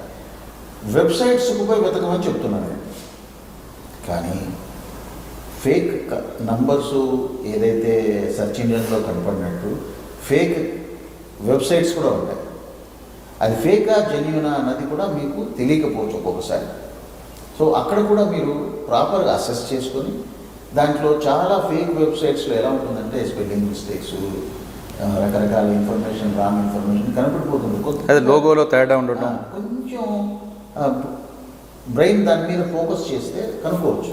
కానీ మనకున్న తొందరకు ఎక్కడో పోతూ పోతూ ఫోన్లలోనూ దేనిలోనో టక్ టక్ టక్ చెక్ చేసుకొని జర్నీలోనే మోటార్ సైకిల్ ఉన్న మొబైల్ ఫోన్లోనే చెక్ చేసుకొని అక్కడే మెసేజ్, మనకు అసలు టైము చాలా సేవ్ చేయాలనే ఉద్దేశంతో మన లైఫ్ను, మన అకౌంట్ను రెండింటినీ దెబ్బతీస్తున్నారు. మీరు బయటికి వెళ్తే మొబైల్ ఫోన్ మాట్లాడకుండా ఇట్లా కనెక్షన్ పెట్టుకొని మాట్లాడకుండా మోటార్ సైకిలే కనపడదు. వీళ్ళందరూ చేసేది ఏంటంటే వాళ్ళకున్న ఆ క్విక్నెస్లో వాళ్ళ రాంగ్ ఫోన్ నెంబర్లు బారి పడిపోతున్నారు. మీరు ఇందాక అడిగారు, అది ఎట్లాగో ఫేక్ కాల్ సెంటర్స్ చూపిస్తాను. ఇందాక మీరు ఇన్సూరెన్స్ ఫ్రాడ్స్, ఒక వారం రోజుల క్రితం రిటైర్డ్ ఆర్మీ ఆఫీసర్ 72 లక్షలు పోగొట్టు. ఆయనకి ఇంకా కూడా తెలియదు. వాళ్ళ ఫ్యామిలీ మెంబర్స్ వచ్చి ఆయన ఇష్టం వచ్చినట్టు ఎవరికో కడుతున్నారు, మీరు కొంచెం పిలవండి సార్ అంటే ఇంతవరకు రావడం లేదా. ఆయన ఇంతకీ చేసింది ఏంటంటే, ఎవరో మీకు ఇన్సూరెన్స్, ఈ ఇన్సూరెన్స్ నుంచి ఈ ఇన్సూరెన్స్కి మారితే ఇంత బెనిఫిట్ వస్తుంది, ఇంత బెనిఫిట్ వస్తుంది, ఇంత బెనిఫిట్ వస్తుంది అని చెప్పి ఉన్న ఇన్సూరెన్స్ వాటిని ప్రిమెచ్యూర్ మెచ్యూరిటీకి చేంజ్ చేసి ఆ డబ్బులన్నీ తీసి వేరే అకౌంట్లో వేసినట్టుగా చూపించి అతన్ని ఫ్రాడ్ చేశాడు. నువ్వు ఫ్రాడ్ అయినావు అని చెబుతూ ఉంటే కూడా ఆయన నమ్మలేని స్టేజ్లో ఉన్నారు. లేదండి నాకు 1.5 crores వస్తుంది దీని తర్వాత అంటున్నారు. ఇది పరిస్థితి. ప్రజలు ఇన్సూరెన్స్ ఫ్రాడ్, డబ్బులు ఇస్తారు అంటే చాలు, ఎవరైనా డబ్బులు ఇస్తారు అంటే అట్లా గ్రీడ్లోకి వెళ్ళిపోతే, ఎవరైనా ఎందుకు ఇస్తారు మనకొని అనుకోకుండా ఏదో ప్రాఫిట్స్ ఎక్స్ట్రా వస్తాయనుకుంటే, ఈ గ్రీడ్ వల్ల జరిగే నేరాలు ఏవే ఉన్నాయంటే ఈ insurance frauds, income tax frauds. Income tax వీళ్ళు కట్టింది 10,000 కట్టాడో 5,000 కట్టాడో అసలు ఎగ్గొట్టాడు. అతనికి 3,600 ఇన్సూరెన్స్ వస్తుంది అంటే నిజమే పొరపాటున ఇస్తున్నాడేమో అని అక్కడ లింక్ క్లిక్ చేస్తారు. లింక్ క్లిక్ చేసి ఏ బ్యాంక్ అకౌంట్కి రావాలి మీరు అని వాడు అక్కడ ఏమి ఉంచాడు. ఆ ఇన్కమ్ ట్యాక్స్లో తెలియదా మన బ్యాంక్ అకౌంట్ ఏదో, అక్కడ అన్నీ ఎంట్రీ వేస్తారు. ఆ అన్నీ ఎంట్రీ వేసి వాటిలో అడిగినవి ఇంకా ఏమైనా వీడి పుట్టుమచ్చలు కూడా రాసేస్తారు. అంత గ్రీడ్ తోటి ఎప్పుడైతే నువ్వు షేర్ చేస్తావో వాళ్ళు మిస్యూజ్ చేయకుండా ఎలా ఉంటారు. సరే, పోలీస్ డిపార్ట్మెంట్ ఉంది దేనికి పట్టుకోవడానికి కాదా, ఎస్ పోలీస్ డిపార్ట్మెంట్ ఉంది, మీరు ఏ పోలీస్ స్టేషన్కి వెళ్ళినా కేసెస్ రిజిస్టర్ చేయించవచ్చు, వాళ్ళు పట్టుకోవచ్చు అన్ని. కానీ మీకు ముందు అయిన లాస్ని ఏ విధంగా రికార్డ్ చేస్తారు, మీ అవేర్నెస్ ముఖ్యం కదా. కాబట్టి ఎక్కడి నుంచి అయినా మీకు డబ్బులు వస్తుంది అని అన్నా, మీకు డబ్బులు వచ్చేసినాయి అని అన్నా, మీకు డబ్బులు మీరే మాకు ఇవ్వాలి అని అన్నా, 3 నమ్మకండి. మీరు ఇవ్వాలన్నా నమ్మకండి. ఈ మధ్య వచ్చేసినాయని కూడా వచ్చింది, ఈయన దగ్గర ఒక లింక్ ఉంది. ఏమంటే మీకు డబ్బులు 5,000 రూపాయలు వచ్చినాయి, కావాలంటే చూసుకోండి అని కింద బ్యాంక్ లింక్ ఇచ్చి ఉంటాడు. నా బ్యాంక్ అకౌంట్ ఫేక్ వెబ్సైట్కి వెళ్ళిపోతుంది. నా బ్యాంక్ ఫేక్ వెబ్సైట్కి వెళ్తుంది. అక్కడ పోయి నా యూజర్ ఐడి పాస్వర్డ్ తోటి నేను ఓపెన్ చేయాలనుకుంటాను, చేస్తాను. అక్కడ 5,000 ఏమి రావు, మన దగ్గర ఉన్నది పోద్ది. మన దగ్గర ఉన్న యూజర్ ఐడి పాస్వర్డ్ కొట్టేస్తాడు. యూజర్ ఐడి పాస్వర్డ్ కొట్టేసిన తర్వాత వెంటనే వాళ్ళ ట్రాన్సాక్షన్ చేసుకొని 1 టైం పాస్వర్డ్ మన ఫోన్కి వస్తుంది. బ్యాంక్ వాళ్ళు ఫోన్ చేసినట్టుగా ఫోన్ చేస్తారు. మీకు ఇప్పుడే 1 టైం పాస్వర్డ్ పంపించామండి, మీరు వెరిఫై చేయడానికి ఇవ్వండి అంటే మనం అంతా అమాయకంగానే ఉంటాం కాబట్టి 1 టైం పాస్వర్డ్ షేర్ చేస్తాం. ఇవన్నీ కూడా చెప్తూ ఉంటే ఎవరు చేస్తారు అని అనిపించేలాగా ఉంటాయి. కానీ మీరు ఏ పోలీస్ స్టేషన్ దగ్గర నిలబడ్డారు, సైబర్ క్రైమే కాదు, నార్మల్ పోలీస్ స్టేషన్ దగ్గర పోయినా ఖచ్చితంగా ఒక కేసు అన్నా పర్ డే వస్తుంది. ఇంతకుముందు 2000 నుంచి కేసెస్ రిజిస్టర్ చేస్తుంటే సంవత్సరానికి 1 కేసు, 2 కేసులు, 5 కేసులు రిజిస్టర్ చేసే రోజుల నుంచి ఇప్పటికే ఒక్కొక్క స్టేట్లో 1,500 కేసులు రిజిస్టర్ అయిపోయి ఉన్నాయి. ఆల్రెడీ పూర్తి ఇంకా నవంబర్ ఎంటర్ ఉన్నాము. అవును. ఇంతకుముందు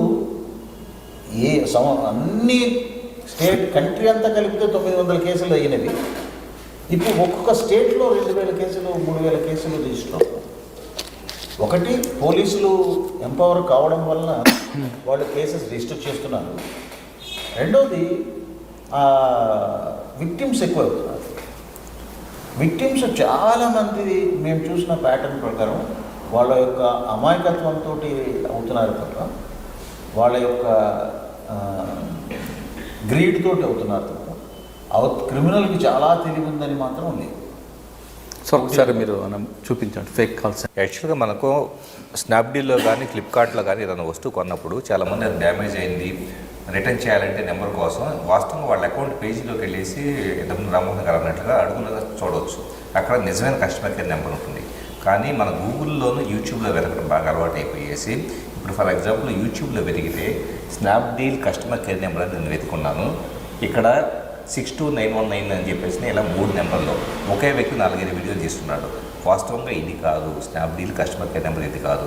ఇతను కాల్ చేస్తే ఇతను ఏమంటాడంటే, ఓకే డెఫినెట్గా మీ ప్రోడక్ట్ డ్యామేజ్ అయ్యి వచ్చింది కదా, మేము వెనక్కి రిటర్న్ చేశారు, అమౌంట్ రిటర్న్ చేస్తాం, మీ బ్యాంక్ అకౌంట్ డీటెయిల్స్ చెప్పండి అది అంటాడంటే స్నాప్డీల్లో ఫ్లిప్కార్ట్ అఫీషియల్ స్పోక్స్ పర్సన్ లాగా ఇతను బిహేవ్ చేసేసి ఆటోమేటిక్గా డబ్బులు చేసుకోవడం జరుగుతుంది. ఇప్పుడు కూడా కస్టమర్ కేర్ నెంబర్స్ ఇవే కాదు, గూగుల్లో మై బిజినెస్ ఉంటుంది, గూగుల్ మ్యాప్స్లో కూడా కిరాణా స్టోర్స్ రకరకాల వీటికి సంబంధించి పెన్షన్ ఆఫీసులు వీటన్నిటికీ నెంబర్స్ ఉంటాయి.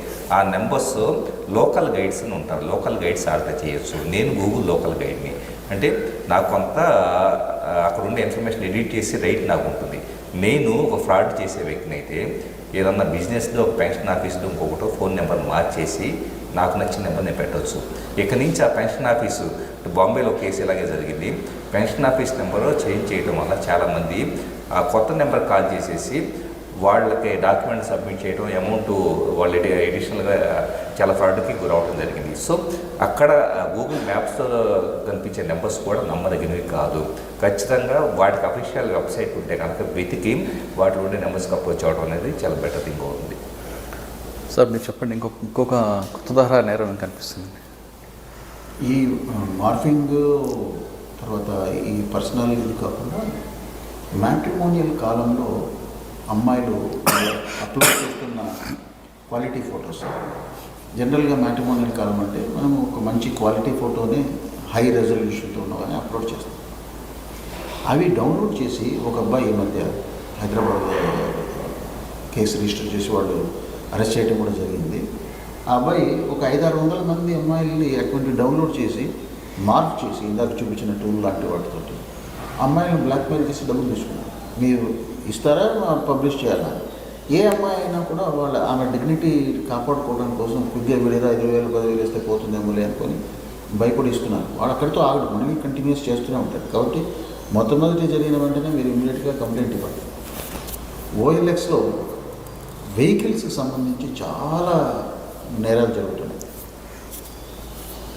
50 లక్షల వెహికల్ కూడా 10 లక్షలకి అమ్మేస్తాము, 15 లక్షల వెహికల్లో 2 లక్షలకి అమ్మేస్తాము. ముందు మీరు డబ్బులు కట్టాలని చెప్పి వాళ్ళని మభ్యపెట్టి డబ్బులు కట్టించేసుకుంటారు. అట్లాంటి కేసులు చాలా ఉన్నాయి. ముఖ్యంగా వెహికల్స్, తర్వాత ఐఫోన్. ₹1,00,000 ఐఫోన్ 10,000కి ఇస్తానంటే చాలా సంతోషంగా గంతులు వేసుకుంటూ ఇచ్చేస్తున్నారు.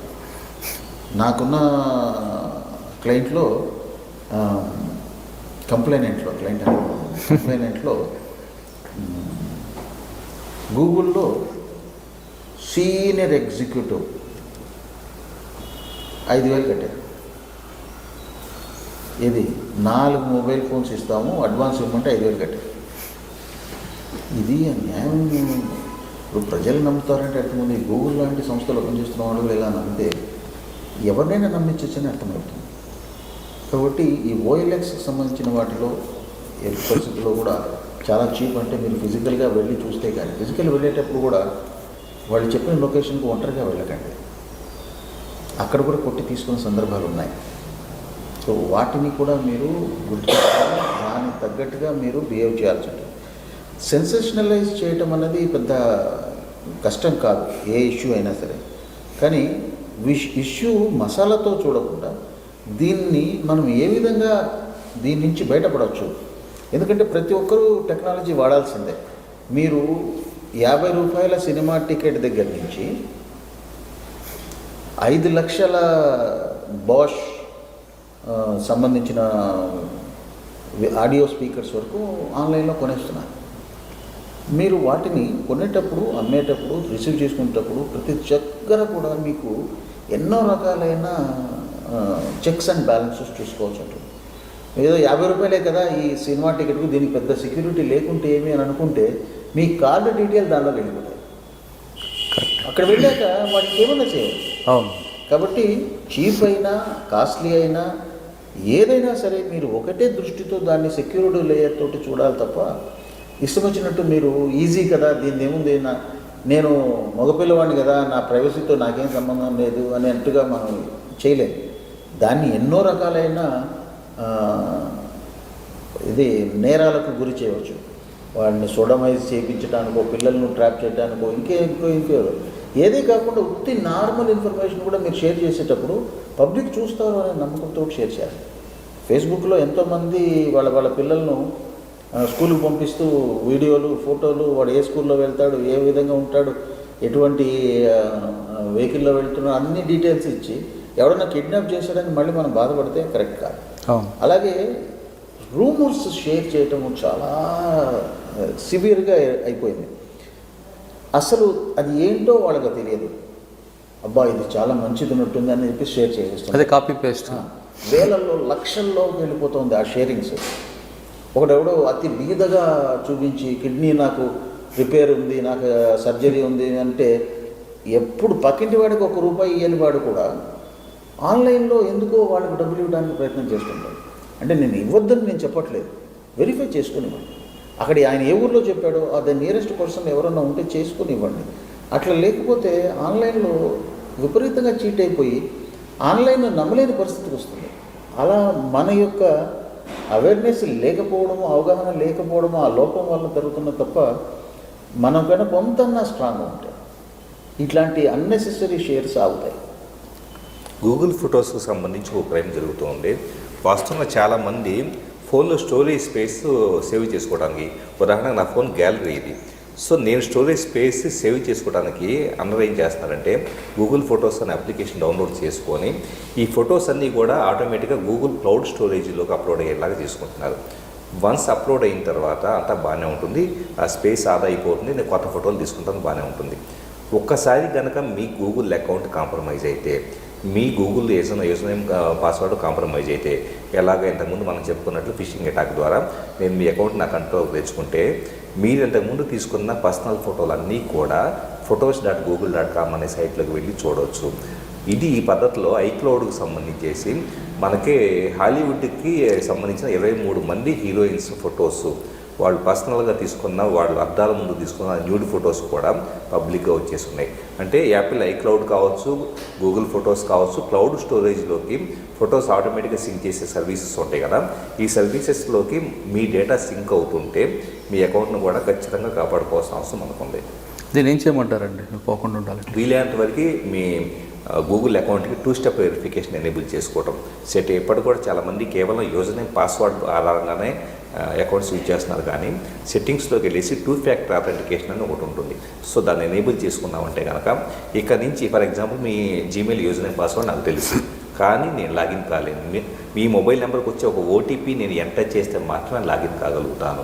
సో ఆ విధంగా ప్రొటెక్ట్ చేసుకోగలిగామంటే కనుక 100% ఈ టైప్ ఆఫ్ ఫ్రాడ్ బారిన పడకుండా మనం ఉండవచ్చు. సార్ కొంతమంది ఫేస్బుక్లో ఫొటోస్ పెడుతుంటారు, సార్ చెప్పినట్లుగా పిల్లలు స్కూల్కి వెళ్తున్నట్లుగానో లేకపోతే భర్త భార్య దగ్గర ఉండి ఫొటోస్ పెడతారు. అది కొంతమందికే చూడడానికి వీలెట్లు చేసుకోవచ్చా, అందరూ చూడకుండా? వాస్తవంగా ఓన్లీ మీ కానీ పబ్లిక్ కానీ ఫ్రెండ్స్ కానీ ఉంటుంది. వాటితో పాటు కింద కస్టమర్ షేర్ ఒక ఆప్షన్ ఉంటుంది. సో నేను మీకు రామ్మోహన్ గారికి ఒక ఫోటో షేర్ చేయాలంటే కేవలం మీ ఇద్దరు ఐడి సెలెక్ట్ చేసుకొని షేర్ అనే బటన్ సెలెక్ట్ చేసుకున్నప్పుడు మీ ఇద్దరికి కనపడుతుంది తప్పించి ఇంకెవరికి వేరే వాళ్ళు కూడా కనపడే అవకాశం అనేది అక్కడ ఉండదు. సో చాలామందికి ఆప్షన్ ఉన్న విషయం కూడా తెలియదు. పబ్లిక్ కానీ ప్రైవేట్ కానీ ఫ్రెండ్స్ గ్రూప్ కానీ వీటన్నిటికీ సెట్టింగ్స్లో వెళ్ళి ఎవ్వరు చూడకుండా ఓన్లీ మీ అని పెట్టుకున్న ఫోటోలు కూడా ఈజీగా యాక్సెస్ చూడవచ్చు. ఆ ప్లాట్ఫామ్ అలాంటిది. అతనికి యాక్సెస్ కాకపోవచ్చు, వేరే వాళ్ళే హ్యాకర్లకి అన్నీ యాక్సెస్ అవుతాయి. నెట్లో ఉంటే యాక్సెస్ అవుతాయి. ఇందాక మీరు గూగుల్ గురించి చెప్పారు. గూగుల్ డ్రైవ్లో పెట్టుకొని పబ్లిక్ అనేది ఎనేబుల్ చేసి ఉంటారు. అది బై డిఫాల్ట్ ఎనేబుల్ అయి ఉంటుంది. సో గూగుల్ డ్రైవ్లో పెట్టిన ప్రతిదీ పబ్లిక్ చూడొచ్చు, అన్లెస్ నువ్వు ప్రైవేట్ అని చేస్తే తప్ప, లేదా ఈ లింక్ ఉన్నవాడు మాత్రమే చూస్తే తప్ప. అది ఎంతమందికి దాని మీద అవగాహన ఉండి చేసుకుంటూ ఉంటారు.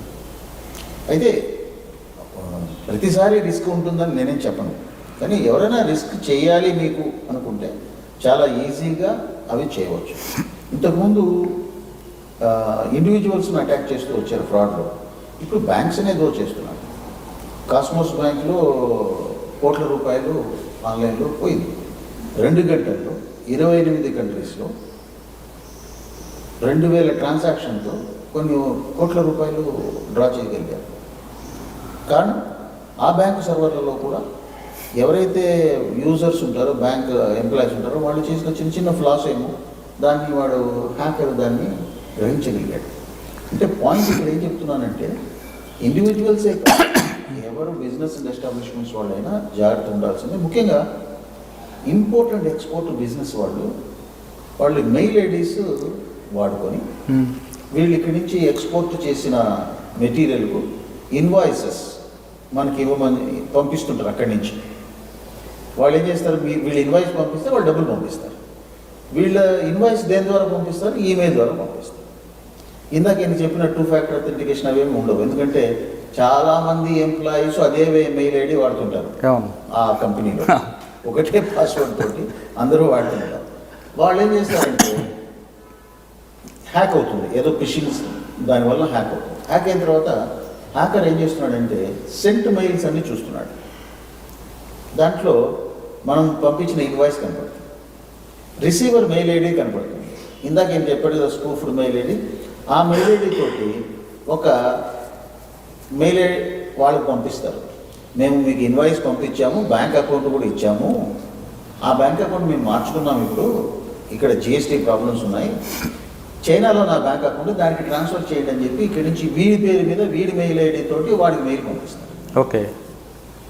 అతను దాన్ని తీసుకొని నిజం అనుకొని ఫోన్ చేసి కమ్యూనికేట్ చేసుకోడు. ఎందుకంటే వాళ్ళకు లాంగ్వేజ్ ప్రాబ్లం. ఇది ఇటలీ పోవచ్చు, రోమ్ పోవచ్చు, ఇంకెక్కడికో పోవచ్చు. వాళ్ళు మాట్లాడకుండా వీళ్ళు చెప్పారు కదా ఇప్పుడు ఈమెయిల్ ఐడి తోటే కదా వస్తుంది, సేమ్ ఇన్వాయిసే కదా అని చెప్పి వాళ్ళు వేరే బ్యాంక్ అకౌంట్కి వేస్తారు. ఇట్లాగా కొన్ని 100 కోట్లు ప్రతి సంవత్సరం పోతుంది. సార్ మీరు చెప్తున్నట్లు బ్యాంకులు కాకుండా ఇప్పుడు బల్క్ ఎస్ఎంఎస్ వస్తున్నాయి. ఇప్పుడే ఒక ఎస్ఎంఎస్ వచ్చింది, no EMI no PF free in OD personal loan avail in 40 lakhs within seconds, call Sweety అని నెంబర్ ఇచ్చాడు. ఇది ఒరిజినల్ అనుకోవాలా లేదా అది ఫేక్ అనుకోవాలా? ఇది ఒరిజినల్ కావచ్చు, ఫేక్ కావచ్చు. ఇప్పుడే మాట్లాడాను, మీరు ఇప్పుడే వచ్చింది అంటున్నారు. ఆ బల్క్ పుష్ ఎస్ఎంఎస్ అన్నీ కూడా అడ్వర్టైజ్మెంట్ బేస్ అనమాట. వాళ్ళ ప్రోడక్ట్ను, కంపెనీని, వాళ్ళ కమ్యూనికేషన్ను ఫ్రీగా లేదా తక్కువ ధరలో నెట్ ద్వారా మీ ఫోన్కి పంపించుకుంటారు. దీనికి అగ్రిగేటర్ అని ఒకటి ఉంటాడు, యాడ్ అగ్రిగేటర్. ఆ అగ్రిగేటర్ పంపిస్తాడు. అయితే దీంట్లో వచ్చిన ప్రాబ్లం అంతా ఏంటంటే ఎవరైనా అగ్రిగేటర్ కావచ్చు. ఇన్వెస్టిగేషన్ పాతకాలంలో ఈ బల్క్ ఇన్వెస్టిగేషన్స్ కొంచెం కష్టం ఉండేది. ఇప్పుడు ఎవరికి ఇచ్చినా కూడా ముందు బీవీ డాష్ అనేదో పెట్టి ఉంటాయి, ఎస్బీఐ ఇట్లా. అవన్నీ కూడా ఎవరెవరు ఉన్నాయన్నది ఆ టెలిఫోన్ కంపెనీకి రికార్డు ఉంటాయి. వాళ్ళ దగ్గరికి పోయి చూసి అవి పట్టుకోవచ్చు. కాకపోతే ఫేక్ అగ్రిగేటర్స్ ఉండి చేస్తే కష్టం. కానీ ఇప్పుడు మీకు వచ్చినవి, ఇప్పుడు ప్రస్తుతానికి దీనికి వచ్చినది ఒక లోన్ ఇస్తాము అని చెప్పి ఒక అడ్వర్టైజ్మెంట్ మాత్రమే. దీన్ని నెక్స్ట్ లెవెల్లో కింద లింక్ను క్లిక్ చేయండో ఫోన్ చేయండో అని అన్నప్పుడు వాళ్ళకి మనం కాల్ చేసినా లింక్ని క్లిక్ చేసినా వాళ్ళు మన బ్యాంక్ డీటెయిల్స్ అడిగారు అనుకోండి, డెఫినెట్గా అది అంటే ఇది యాక్చువల్గా ఇది కూడా ఫ్రాడ్ అని అనిపిస్తుంది. ఎందుకంటే ఇంట్రెస్ట్ లేదు, ఈఎంఐ లేదు, విత్ ఇన్ సెకండ్స్లో 40 lakhs ఇస్తానన్నాడంటే అది మనం ఫ్రాడ్ కింద మ్యాక్సిమం. అది ఇంట్రెస్ట్ లేదు, లోన్కి ఇంట్రెస్ట్ లేదు అని అంటున్నారు. లోన్కి ఇంట్రెస్ట్ లేదు, 40 lakhs అంటున్నారు. విత్ ఇన్ సెకండ్స్లో. ఇది యాక్చువల్గా ఇది రెండండి. ఇది ఫేక్ కాదు కానీ స్పామ్. ఏమవుతుందంటే ఇది వచ్చిన తర్వాత మనం వీళ్ళకు కాంటాక్ట్ చేస్తాం. కింద నంబర్ ఏదో వచ్చి ఉంటాడో ఆ నంబర్కి కాంటాక్ట్ చేస్తాం. అప్పుడు మనకు లోన్ రిక్వైర్మెంట్ ఉంది అని వాళ్ళకు తెలుస్తుంది.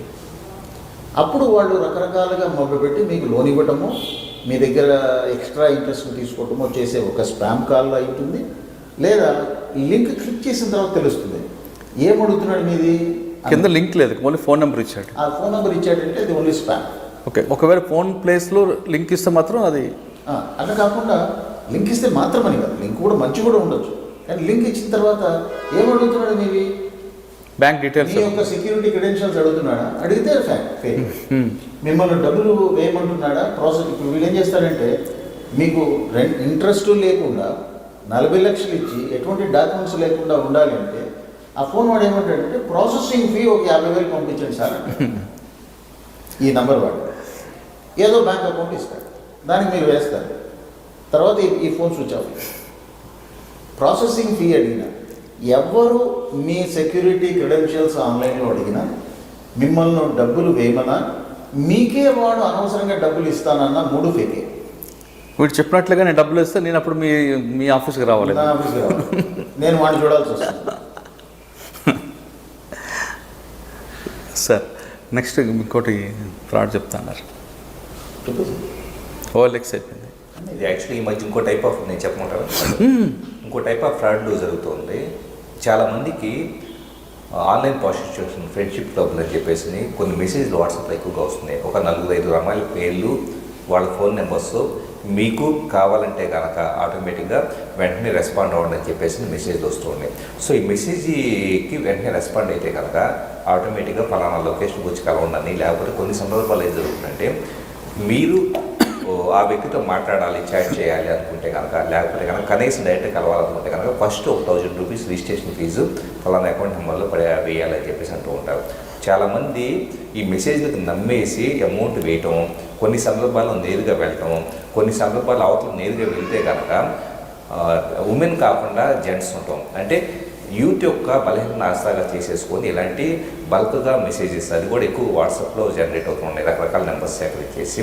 సో దీని మీద యాక్చువల్గా రీసెంట్గా నేను కొన్ని కేస్ స్టడీ చేస్తే కనుక మాదాపూర్, హైటెక్ సిటీ ఏరియాలోనే వీళ్ళు ముఠాలుగా ఏర్పడేసి చేస్తూ ఉన్నారు. సో ఖచ్చితంగా ఇలాంటి మెసేజ్ ఏమన్నా మీకు వస్తే మీ ఫోన్కి వీటిని బారిన పడకుండా ఉండాలి. సో ఇక్కడ కొన్ని సందర్భాల్లో 4-5 కుర్రాళ్ళు ప్లస్ ఒక అమ్మాయి గ్రూప్కి ఏర్పడేసి ఫేస్బుక్లో రకరకాల పీపుల్కి అమ్మాయి ఐడితో, ఫేక్ ఐడితో మెసేజ్ పెడుతుంది, హాయ్ చెప్పేసి, నేను నీతో ఫ్రెండ్షిప్ చేయాలనుకుంటున్నాను అని చెప్పేసి. సో ఈ కుర్రాడు ఇంటర్మీడియట్లో లేకపోతే డిగ్రీ చదివే కుర్రాడు ఉంటాడు. ఇతను వెంటనే అమ్మాయి పెట్టింది కదా అని చెప్పేసి రెస్పాండ్ అవుతాడు. 1 or 2 days లోపల అమ్మాయి చాలా ఇంటిమేట్గా మాట్లాడటం మొదలుపెడుతుంది. సో అమ్మాయి నన్ను లవ్ చేస్తుంది కావాలని చెప్పేసి అతను వెచ్చలవిడిగా మాట్లాడటం మొదలు పెడుతున్నాడు. సో వెచ్చలవిడిగా మాట్లాడటం మొదలుపెట్టిన తర్వాత వీళ్ళు ఏం చేస్తారంటే ఈ స్క్రీన్ మొత్తాన్ని, ఈ స్క్రీన్ షాట్స్ ఉంటాయి చూసారా, స్క్రీన్ షాట్స్ మొత్తాన్ని తీసుకువెళ్ళేసి యాజ్ ఇట్ ఈస్గా బ్లాక్మెయిల్ చేస్తున్నారు. నువ్వు గనక మాకు ఎంత అమౌంట్ పే చేయకపోతే నువ్వు మాతో చాట్ చేసిన మెసేజెస్ అంతా మీ కాలేజీలో పబ్లిక్గా పెడతాము, కాలేజ్ గ్రూప్లో పెడతాము, లేకపోతే మీ పేరెంట్స్కి పంపిస్తామని చెప్పేసి. ఆల్రెడీ 4-5 కుర్రాళ్ళు ఇలాంటి విక్టిమ్స్గా మారిన వాళ్ళు ఉన్నారు. ఇంకో కేసు ఏం జరుగుతుందంటే ఇలా ఒక అమ్మాయి వచ్చేటప్పుడు వీడియో చాట్ చేస్తానని చెప్పేసి అని స్టార్ట్ చేస్తుంది. ఫస్ట్ పరిచయం పెంచుకుంటుంది. సో ఒక బిజినెస్ మ్యాన్స్ బాగా డబ్బులు ఉన్న పీపుల్ టార్గెట్ చేస్తున్నారు. సో వీడియో చేసిన తర్వాత నువ్వు న్యూడ్గా ఉంటే చూడాలని చెప్పేసి అతను అంటుంది. సో వీడియో చాట్ స్టార్ట్ చేస్తున్నారు. చేసిన తర్వాత తను ప్రాస్టిట్యూట్, యాక్చువల్గా సెక్స్ వర్కర్ తను. సో సెక్స్ వర్కర్ తను రికార్డ్ చేసేస్తే ఈ ఫుటేజ్ మొత్తాన్ని నువ్వు నాకు 10 లక్షల రూపాయల అమౌంట్ ఇవ్వకపోతే కనుక ఆటోమేటిక్గా ఇది పబ్లిక్గా పెడతానని చెప్పేసి బ్లాక్మెయిల్ చేయడం కూడా జరుగుతుంది. సార్ మీరు చెప్తున్నట్లు అదే తరహా కాకుండా పక్కనున్న ఒక స్టేట్లో ఇంకొక కొత్త తరహా మోసం బయటపడింది. అంటే ఏ విధంగా జరుగుతుంది చెప్పండి. సార్ చెప్తున్నట్టుగా బల్క్ ఎస్ఎంఎస్ ఒక మెసేజ్ వస్తుంది, ఎక్స్చేంజ్ ఆఫ్ వైఫ్స్.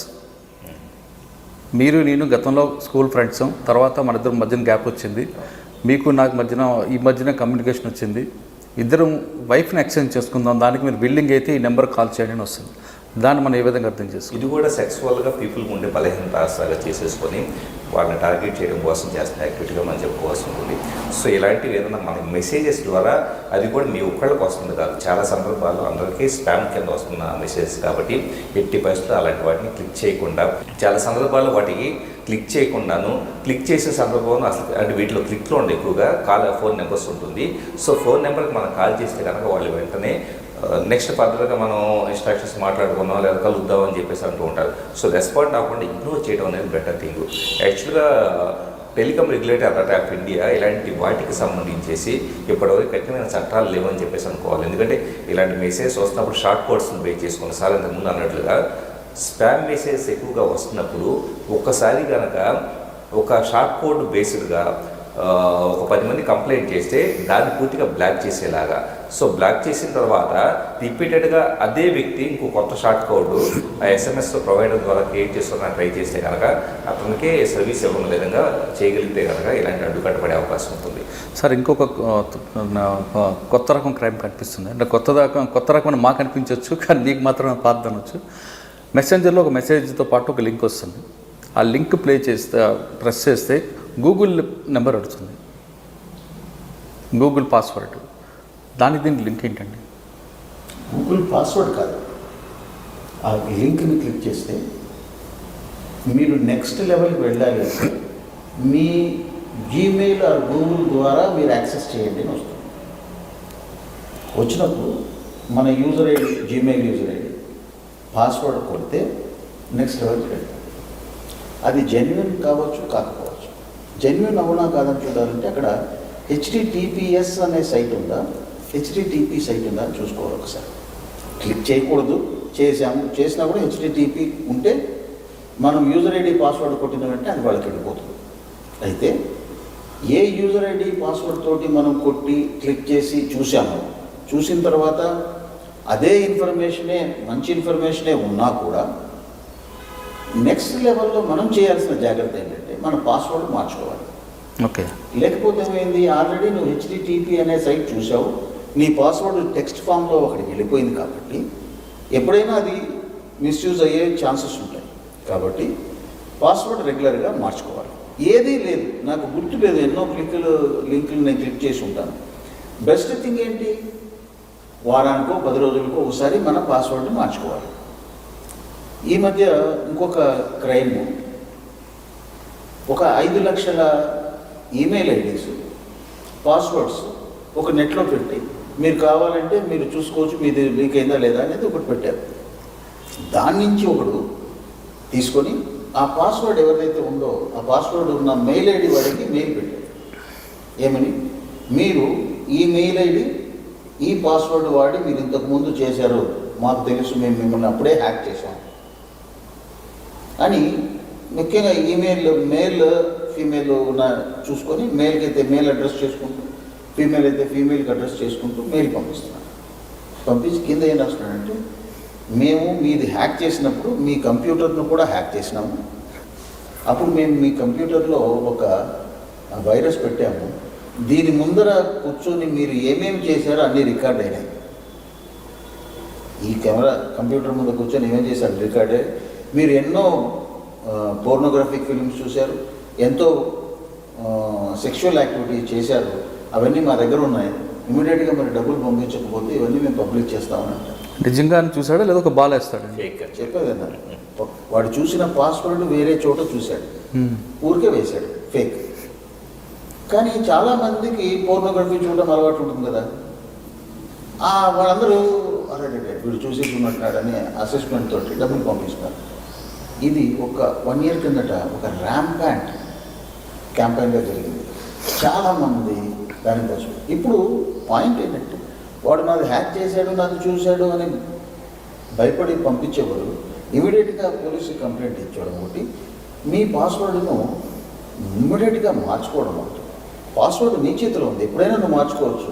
చాలామందికి ఈ పాస్వర్డ్ అక్కడ 5 లక్షల పాస్వర్డ్స్ ఉన్నాయి, మీరు చూసుకోవచ్చు మీ పాస్వర్డ్ మీరు హ్యాక్ అయిందా లేదా అంటే దానిపై చెక్ చేసుకుంటుంటారు. హ్యాక్ అయితే ఏంటి, ముందు నా పాస్వర్డ్ మార్చుకుందామని ఆలోచించుకోండి, నాది పాస్వర్డ్ లీక్ అయిందా లేదా అని చూసుకోండి. ఇది ఏవి కూడా, అది కూడా ఒక ఫేక్. దానిలో ఏం చేశాడు ఈ మధ్య, మీకు పాస్వర్డ్ లీక్ అయిందా లేదా మీది అని కనుక్కోవాలంటే కింది లింక్ క్లిక్ చేసి చూసుకోండి అని ఇచ్చాను. అక్కడ క్లిక్ చేస్తే మళ్ళీ మీ యూజర్ ఐడి పాస్వర్డ్ తోటి ఓపెన్ చేయమంటుంది.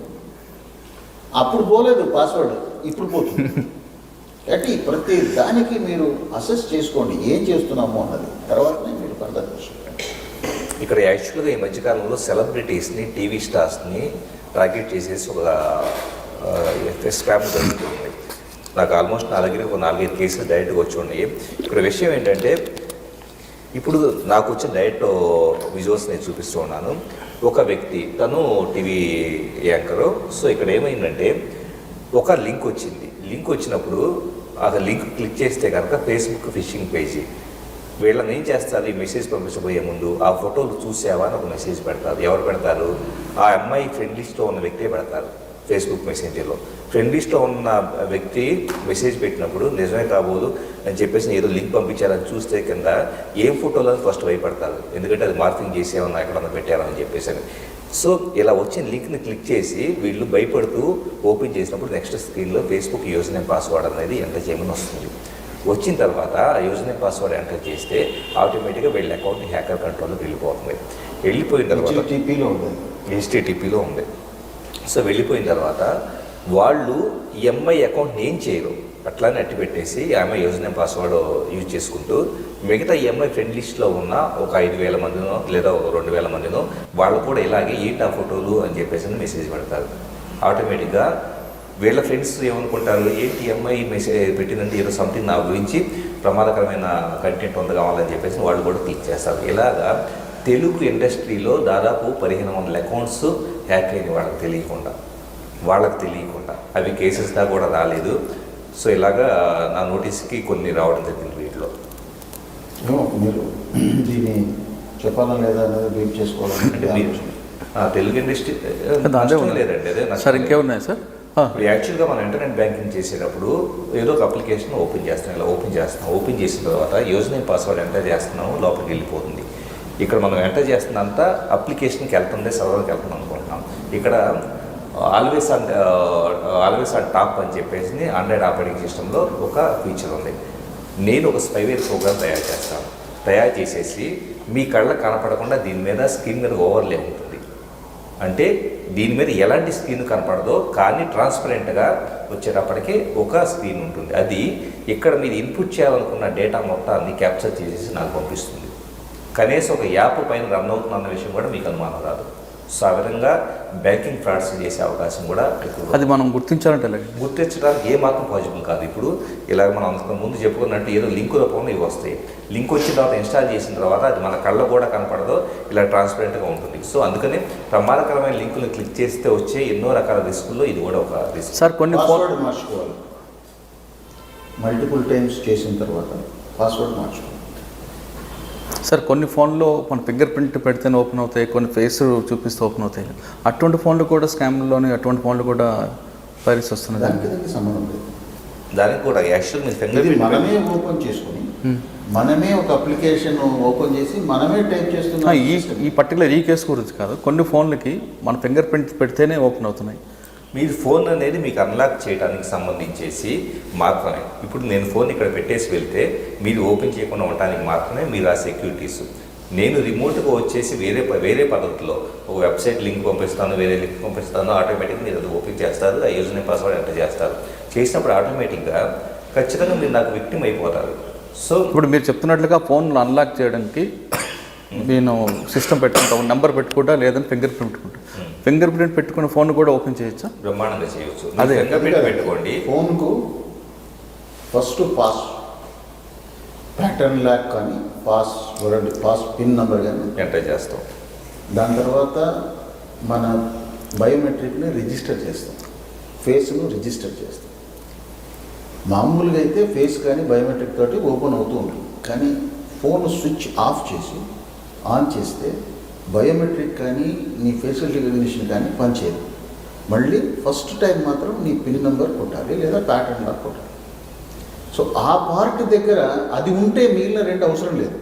ఓకే. సో మీ ఫోన్లో మీరు ఓపెన్ చేసేటప్పుడు ఎన్నిసార్లు మీరు ఎక్కడి నుంచి ఇట్లా కొట్టి తీయడము లేదా పాన్ కొట్టి తీసడం, ఎక్కడైనా కెమెరా ఉందో మీకు ఏం తెలుసా? తెలియదు. నీ ఫోన్లో నీ పాస్ ఫ్రేజ్ కానీ పిన్ నెంబర్ కానీ లేదా ప్యాటర్న్ లాక్ కానీ గ్రహించాననుకో, నీ ఫేస్ కానీ నీ ఫింగర్ ప్రింట్ కానీ నాకు సంబంధం లేదు, డైరెక్ట్గా దాంతో ఎంటర్. ఒకసారి సార్ చెప్పింది చూద్దాం. ఇప్పుడు యాక్చువల్గా దీనికి ఫేస్ అన్లాక్ ఉంది. సో నా మొహం ఉంటే మాత్రమే, కనపడితే మాత్రం అది లోపలికి వెళ్తుంది. ఒకసారి మేము ఫేస్ పెడితే ఓపెన్ చేయండి. యా, ఇప్పుడు నేను యాక్చువల్గా నా ఫోన్ లాక్ అయి ఉంది. సో దీన్ని నేను అన్లాక్ చేయాలనుకుంటే జస్ట్ ఇలా లిఫ్ట్ చేసి ఇలా ఎదురుగా పెట్టుంటే, అంటే నా ఫేస్ అది కనపడిన వెంటనే ఇంకొకటి దీనికి యాక్షన్ పెట్టున్నాను, అంటే లిఫ్ట్ యాక్షన్ చూసారు కదా, అన్లాక్ అయిపోయింది. నేను కింద నుంచి పైకి తీసుకున్న వెంటనే ఆటోమేటిక్గా నేనేం బట్ట ప్రెస్ చేయకుండా అన్లాక్ అయ్యేలాగా నేను చేశాను. సో ఇప్పుడు ఇది ఎప్పుడు పనిచేస్తుంది? లైటింగ్ అంతా బాగుంది, రిమైనింగ్ అన్ని కండిషన్స్ మీట్ అయితేనే పనిచేస్తుంది. ఒకవేళ ఇక్కడ లైటింగ్ సరిగా లేదు, ఇది అన్లాక్ చేయలేకపోయింది, లేదా అన్లాక్ చేయడానికి టైం తీసుకుంది. అప్పుడు నేనేం చేస్తాను, నేను ఇలా అనేసి నా పిన్ ఎంటర్ చేస్తాను. సో దీంట్లో నా పిన్ ఏంటి అన్నదే, నేను ఎక్కడ టైప్ చేస్తాను అన్నదే ఆటోమేటిక్గా ఎవరైనా దూరం నుంచి ప్రిడిక్ట్ చేయగలుగుతారు. ఇప్పుడు నేను వేలు ఇక్కడ పెట్టి 797 అని ఎంటర్ చేస్తున్నాను. దూరం నుంచి ఒక వ్యక్తి కూర్చున్నప్పుడు ఆటోమేటిక్గా నేను స్క్రీన్ మొత్తం ఎంత సైజు ఉందో, ఇది ఎక్కడ కీప్యాడ్ ఎంత ఉందో అన్నదే పాసివ్గానే తెలుస్తుంది. సో దాన్ని సెలెక్ట్ చేసేసుకొని, దాన్ని ఊహించుకొని 1 ఎక్కడ ఉంటుంది, 2 ఎక్కడ ఉంటుంది, 3 ఎక్కడ ఉంటుంది, మనకు సీక్వెన్స్ తెలుసు కదా. సో ఆటోమేటిక్గా దాన్ని టైప్ చేసే అవకాశం అంత కూడా అవసరం లేదు. ఒకవేళ ఈయన ఫోన్ నా దగ్గర ఉంటే నేను ఒకే తుడిచిస్తాను, ఇట్లా పైన స్క్రీన్ అంతా తుడిచిస్తాను. ఇప్పుడు ఫింగర్ ప్రింట్ ఏం లేదు. ఇప్పుడు ఆయన ఏ నంబర్ను కొడతాడో అక్కడ మాత్రమే ఫింగర్ ప్రింట్ పడుతుంది. ఓపెన్ చేసి మైక్రోస్కోప్తో చూస్తే మీకు అర్థమైపోతుంది బేసికల్గా. కాబట్టి ఫోన్ ఏదో సెక్యూరిటీ ఉంది అని అనుకోవడం కన్నా ఫోన్లో సెక్యూరిటీ క్రెడెన్షియల్స్ పెట్టుకోకపోవడం ఉత్తమం. కరెక్ట్ పొజిషన్ సార్ అని ఎండింగ్ వస్తున్నా మీది పొజిషన్. సార్ ఫైనల్గా మరొకసారి ఎవరు సైబర్ క్రైమ్ ఆఫీస్ మెట్లెక్కకుండా సైబర్ క్రైమ్ బాధితులు కాకుండా ఉండాలంటే మీరు ఏం చేయాలి? మొట్టమొదటిది పూర్తి అవగాహన కలిగి ఉండాలి. వాళ్ళు ఏం చేస్తున్నారు, ఏ టెక్నాలజీ వాడుతున్నారు, ఆ టెక్నాలజీలో ఎటువంటి ఫ్రాడ్స్ ఉంటాయి. దానికి ఇట్లాంటి వీడియో క్లిప్పింగ్స్ చూడటం ద్వారా కానీ వీళ్ళు ఒక రాత్రి మొగళ్ళు కష్టపడి దీంట్లో లకున ఏమేమి ఉన్నాయని గ్రహించి కొన్ని బుక్స్ రాయటం, ఆన్లైన్లో వీడియోస్ పెట్టడం చేస్తుంటారు. ఈ బుక్ రాసిన దాంట్లో కంప్యూటర్ ఎరా అని ఒక మ్యాగజైన్ రన్ చేస్తున్నారు. దాంట్లో అన్ని ఇటువంటి విషయాలన్నీ రాస్తూ ఉంటారు. అవన్నీ కూడా చదివి అర్థం చేసుకొని దాని ద్వారా వెళ్ళాలి. లేదు మన రకరకాల పోలీస్ వెబ్సైట్స్, సీడాక్ అని ఒకటి ఉంది, అది సెంట్రల్ గవర్నమెంట్ వాళ్ళు రన్ చేస్తారు. వాళ్ళ వెబ్సైట్లో ఇవన్నీ చిట్కాలు, తర్వాత ఎవ్రీడే ఒక చిట్కా అంటూ ఒక క్యాలెండర్ వాళ్ళు పబ్లిష్ చేశారు. అటువంటివి పెట్టుకొని ప్రతిరోజు వాటిని గమనించుకుంటూ ఉంటే చాలా నేరాలు అవర్ట్ చేయవచ్చు. అసలే వాడకుండా అంత టైం ఉండట్లేదు కదా. అంత టైము ఏదో ఒక ప్లాట్ఫామ్ను చూడడం కన్నా ఒక మంచి వెబ్సైట్ను చూస్తే మంచిది. ఏది చూడొద్దని నేను చెప్పట్లేదు, ఏది చూడాలో చెప్తున్నాను. ఏది నీ ఇష్టం, మీరు ఏమైనా చూడు, కానీ అట్లీస్ట్ వారానికో 10 రోజులకో ఒకసారి ఒక సెక్యూరిటీ వెబ్సైట్, సీడాక్ వాళ్ళలో కామన్గా ఉండే నేరాల గురించి చెప్పేది. చూస్తే మీకు అవగాహన వస్తుంది ఏ టెక్నాలజీలో ఎటువంటి నేరాలు జరుగుతున్నాయి. అట్లా అయినా మా మెట్లు ఎక్కవలసి వచ్చిన అగత్యమే వస్తే ఏమీ ప్రాబ్లం లేదు, రండి ఇన్ఫర్మేషన్ ఇవ్వండి. మీ విక్టిమ్స్ యొక్క డీటెయిల్స్ బయట చెప్పొద్దు అని అంటే చెప్పకుండానే ఉంటాం. చాలామంది మా విక్టిమ్ పేరు బయట పడిపోతుందేమో అనే ఉద్దేశంతో రారు. ఏం పర్వాలేదు, ప్రతి పోలీస్ స్టేషన్లో కూడా వాళ్ళకు వాళ్ళ బాధ్యత తెలుసు, ఎవరు మీ పేరు బయటికి రానివ్వరు. ఇన్ని కేసులు మేము చెప్పినా కూడా నేను ఏది కంపెనీల పేరులో మనుషుల పేరులో నేనేం చెప్పలేదు, అవసరం లేదు. ఎందుకంటే వాళ్ళ డిగ్నిటీని పోగొట్టి మనం పబ్లిక్ అవగాహన తీసుకురావటం మన ఉద్దేశం కాదు. కాబట్టి మీరు ధైర్యంగా రావచ్చు, కంప్లైంట్ ఇవ్వచ్చు. కంప్లైంట్లు లేకుండా ఉండాలంటే మాత్రం టెక్నాలజీలో మీరు మాస్టర్ కావాల్సి ఉంటుంది. ఓకే సార్, మీరు చెప్పండి సార్. స్మార్ట్ ఫోన్ కొనుక్కుంటున్నారు, చాలా అప్లికేషన్ డౌన్లోడ్ చేసుకుంటున్నారు. సార్ చెప్తున్నట్లుగా నేరాలు బాట పడుతున్నారు. అలా పడకుండా ఉండాలంటే చేతిలో స్మార్ట్ ఫోన్ ఉన్నది మాత్రాన ఏం చేయాలంటే? స్మార్ట్ ఫోన్తో పాటు దాంట్లో రకరకాల అప్లికేషన్స్ ఇన్స్టాల్ చేస్తున్నాం కదా, వీటిలో ఏది అవసరం లేదో ఫస్ట్ ఆఫ్ ఆల్ ఎవరు గుర్తించట్లా. వాటిలో ఎలాంటి పర్మిషన్స్ తీసుకుంటున్నాయి అవి గుర్తించట్లేదు. సో మీకు అవసరమైన మాత్రం అట్టి పెట్టుకోవడం, మిగతా వాటిని అన్ఇన్స్టాల్ చేయడం, ప్లస్ అన్నేసి లింక్స్ని క్లిక్ చేయకుండా ఉండటం, ప్లస్ ఏదన్నా ఎక్కువగా ఈజీగా డబ్బులు వస్తాయని చెప్పేసి అనుకునే వాటిని ఖచ్చితంగా దూరంగా ఉండటం. మనకి ఎక్కువగా పండగల సీజన్స్లో ఇటీవల కూడా మనం చూస్తే కనుక పండగలు వచ్చినప్పుడు మీకు ఐఫోన్ ఫలానా ఇంకొక ఫోను అంత ధర ఉన్న ఫోన్ ఇంత ధరకే వస్తుందని చెప్పేసి కొన్ని ఆఫర్స్ రావడం. సో వాటికి దూరంగా ఉండటం. సో ఖచ్చితంగా మిమ్మల్ని ఫ్రాడ్ చేయడానికి ఇలాంటి లింకులన్నీ జనరేట్ చేస్తూ ఉంటారు కాబట్టి వాటిని క్లిక్ చేయకుండా ఉంటే కనుక 100% మనం ఎంతో కొంత ప్రొటెక్షన్తో ఉండే అవకాశం అనేది ఉంటుంది. చేతిలో స్మార్ట్ ఫోన్ ఉన్నా మనం కూడా స్మార్ట్గా ఉంటేనే సైబర్ క్రైమ్ బాధలు పడకుండా ఉంటామంటున్నారు నిపుణులు. స్మార్ట్ ఫోన్లో అప్లికేషన్ ఎన్ని పెట్టుకున్నా ఎప్పటికప్పుడు అప్డేట్ అవ్వాలి. దాంతోపాటు ఎలాంటి క్రైమ్ జరుగుతుందన్న విషయాన్ని ఎప్పటికప్పుడు తెలుసుకోవాలి. సైబర్ క్రైమ్ సంబంధించిన వెబ్సైట్లకు వెళ్ళి చూడాలి, లేదా C.డాట్ వంటి సంస్థలకు వెళ్ళి సంప్రదించాలి అంటూ రామ్మోహన్ రావు గారు చెప్తున్నారు. ఈ రెండింటిలో ఏది జరగకపోయినా ఖచ్చితంగా మీరు మోసపోవడం ఖాయం అంటూ హెచ్చరిస్తున్నారు. ఇది వారం శ్రీధర్ గారితో, రామ్మోహన్ గారితో ఎక్స్క్లూజివ్ ఇంటర్వ్యూ. వచ్చే వారం మరో గెస్ట్తో మళ్ళీ కలుద్దాం. అంతవరకు నమస్కారం. మీరందరూ కూడా iDream ఛానల్ని సబ్స్క్రైబ్ చేయాలని కోరుకుంటున్నాను. I'm Sucharita, Home Minister of Andhra Pradesh. For more videos, subscribe iDreams. మీ Chirla Jaggireddy, MLA Kothapeta. For more videos please subscribe iDream. For more videos please subscribe iDream. నేను మీ Jakkampudi Raja. For more videos please subscribe iDreams. I'm Revati Chaudhary. For more videos, please subscribe iDream. For more videos, please subscribe to iDream. For more videos please subscribe iDream. I'm Vasireddy Padma, Chairperson of State Women Commission. For more videos, please subscribe iDream.